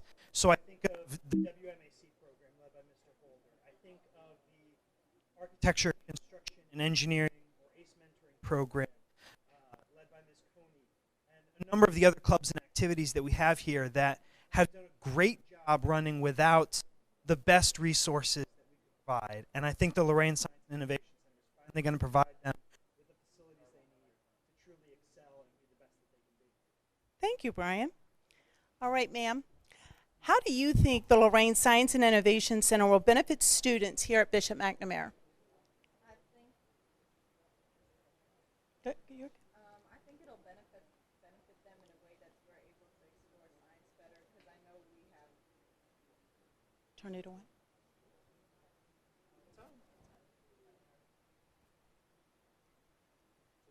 Put it up some. So I think it would benefit students that they'll have better opportunities to really study our sciences that are offered, such as biology, and I know a lot of my classmates. We do it. We're ready to be able to have better tools to, in our classes, especially for sciences. And I know that the Lorraine Center will have for WMAC, and I know everyone is excited for our crash. Great. Thank you so much. Brian, one last question for you. Sure. Why do you support Bishop McNamara? I support Bishop McNamara because the students here are so impassioned, so dedicated, and so committed to whatever it is in their lives that they're pursuing. Whether it's social justice, whether it's entrepreneurship, whether it's the sciences and research, they deserve the financial support resources and the facilities to help them achieve the goals that they're working so diligently. Thank you so much. Thank you for staying so late with us this evening. We appreciate it. Our next guest is Arthur Horn, the class of 1979. He is the managing partner at law offices of Shipley and Horn. He's the former board president of Bishop McNamara, and he just recently received the Honorable James Taylor Award from the Prince George's County Bar Association for his years of dedication and commitment to the law and the Prince George's County community. Arthur, how are you? Yes, it is. Question for you, sir. What are you most proud of regarding your many years of service to Bishop McNamara in the class of 1979?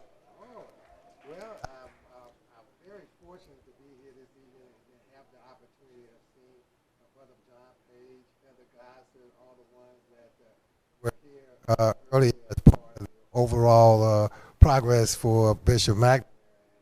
I have to say I served as board president, as you mentioned, and I was the board president in co-ed, and I was the board president when we hired Mrs. Gosser, and so that my ability to work with the leadership and the transition in McNamara and stuff is something I'm proud of. Well, very good. Thank you. And we love having you here with us. Why do you continue to support Bishop McNamara? Well, I continue to support the school because of the alumni and the students who are here. I mean, it's fantastic.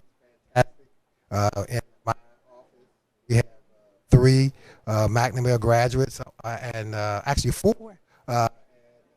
So we see how well they are trained both academically and spiritually. And that's very important, and what McNamara has done for all of its students in providing this opportunity is something that is really a blessing. Well, thank you. And you do know when I call them and they don't want to help me with something, I always tell them, I'm calling you. They always see it. Thank you so much for spending the time with us Thank you very evening. much. Yes. So online, we have virtually, we have Sister David Ann, who's the Executive Director of the Bernardine Franciscan Sisters Foundation. She's also a current board member and a former Dean of Students at Lorraine High School. And I must say, every time Sister David Ann calls, I get a little nervous. I'm not sure what she's going to ask me. And then Ronette Myers is with us online. She is the President and CEO of Jland Solutions. She's also a member of the Easy Peasy and a current board member. Ronette? Hi, Good to Sandy, see how are you. Good to see you as well. And do we have Sister David Ann yet? Okay. All right. Well, that's no problem. It's just you and I. Rynette, why are you so passionate about your support of the school and particularly to the Science and Innovation Center? Well, Sandy, thank you so much. This has just been a wonderful evening tonight, a wonderful evening of giving. And I have to say, as being a member of the ECPC, the Executive Corporate Partnership Committee, I learned about how passionate the staff and faculty and the leadership of the school was in expanding the education of the students in STEM for the students of Bishop McNamara, but also for the outreach for the residents of Prince George's County. And so that right there showed how much love that this school has for its community, for its students, and it just made me even more passionate about it. And Cindy, I have to say too, as the president of Jland Solutions, we provide information technology support to the government and the local and state government. And so with this program, having STEM for the students, it will be a pathway for students to come and intern with our company, and so that we can help them along their pattern of growth going through high school and college. So that's why I'm passionate about it. So thank you. You're welcome. Thank you for being with us. And one last thing, why do you give to Bishop McNamara? And what is the diamond in a rough here at Bishop McNamara? So I'll start with the diamond in the rough is family. Bishop McNamara is truly family oriented. My daughter is a student at Bishop McNamara, and I remember when she shadowed, and she shadowed at several schools. And when she came to Bishop McNamara, she says, "Mommy, I'm done. This is where I'm supposed to be. This school says this is home for me." And every day she comes home from school, or whether it's virtual school, and talks about how passionate she is for Bishop McNamara and what it's doing for her self-esteem, her education, and her pattern for success. And so that right there just makes me want to give more and be more a part of Bishop McNamara. So thank you for asking. Thank you. And thank you for being with us this evening. Absolutely. We are going to go to, I believe, a commercial for our legacy pavers.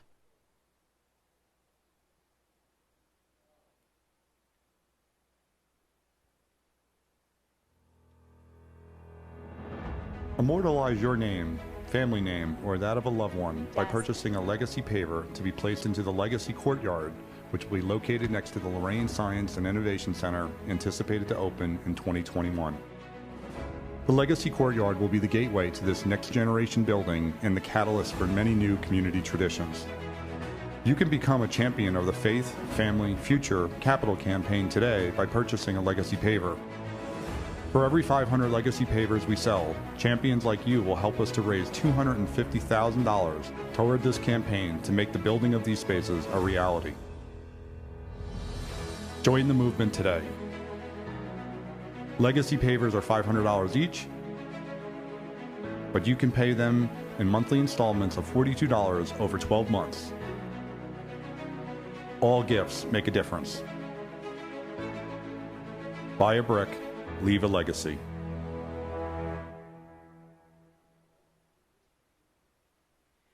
Okay, we are at 119 donors, $22,263,000.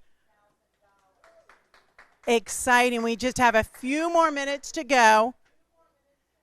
So you can call in 301-735-8401, and we have people that will be here to answer the phone. And if there's been one of you that has not answered the phone yet, we are going to be calling.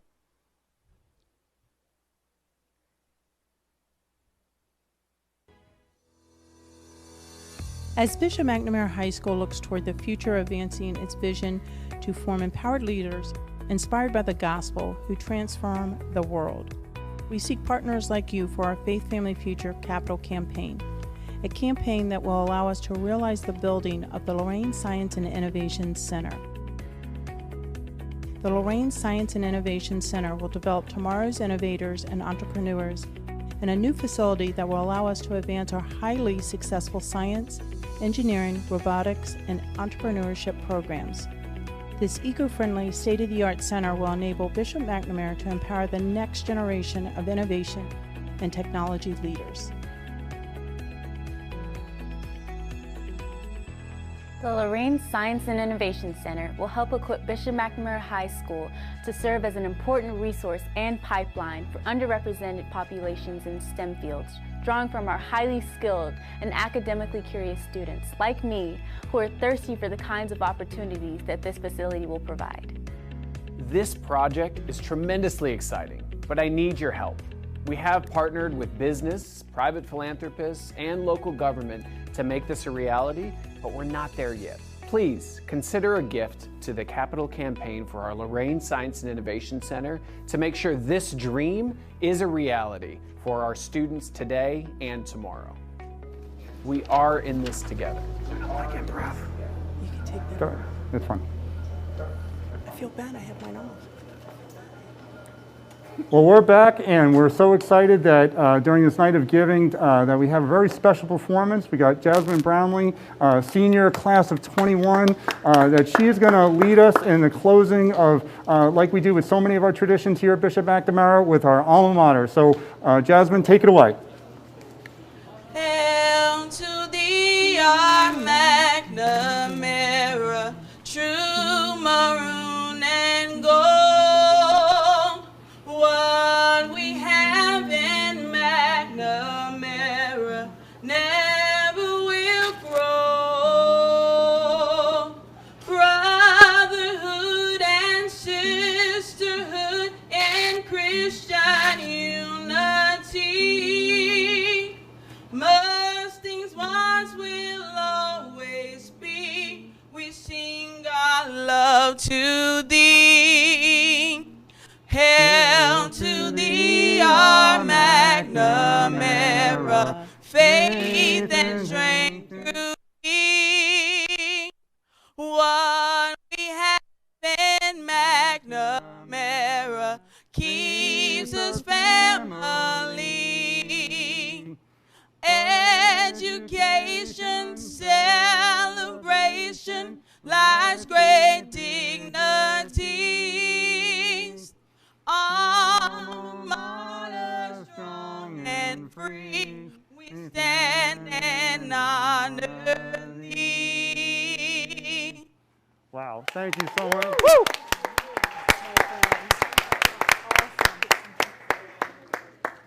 So everyone from your Bishop McNamara family here at the Annie Mona Student Center, from Dr. Barnhart, from our Director of Development, Sandy Romano, to all of our callers, just thank you so much. Let's give them a big round of applause.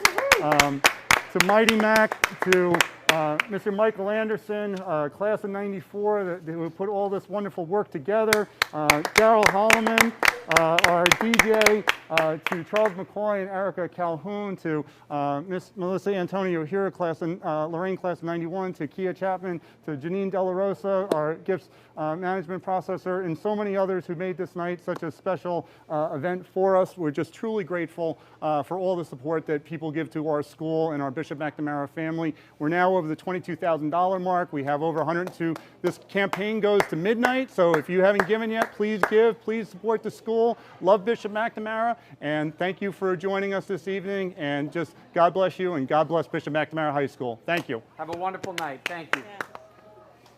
Great job. Great job. Got it.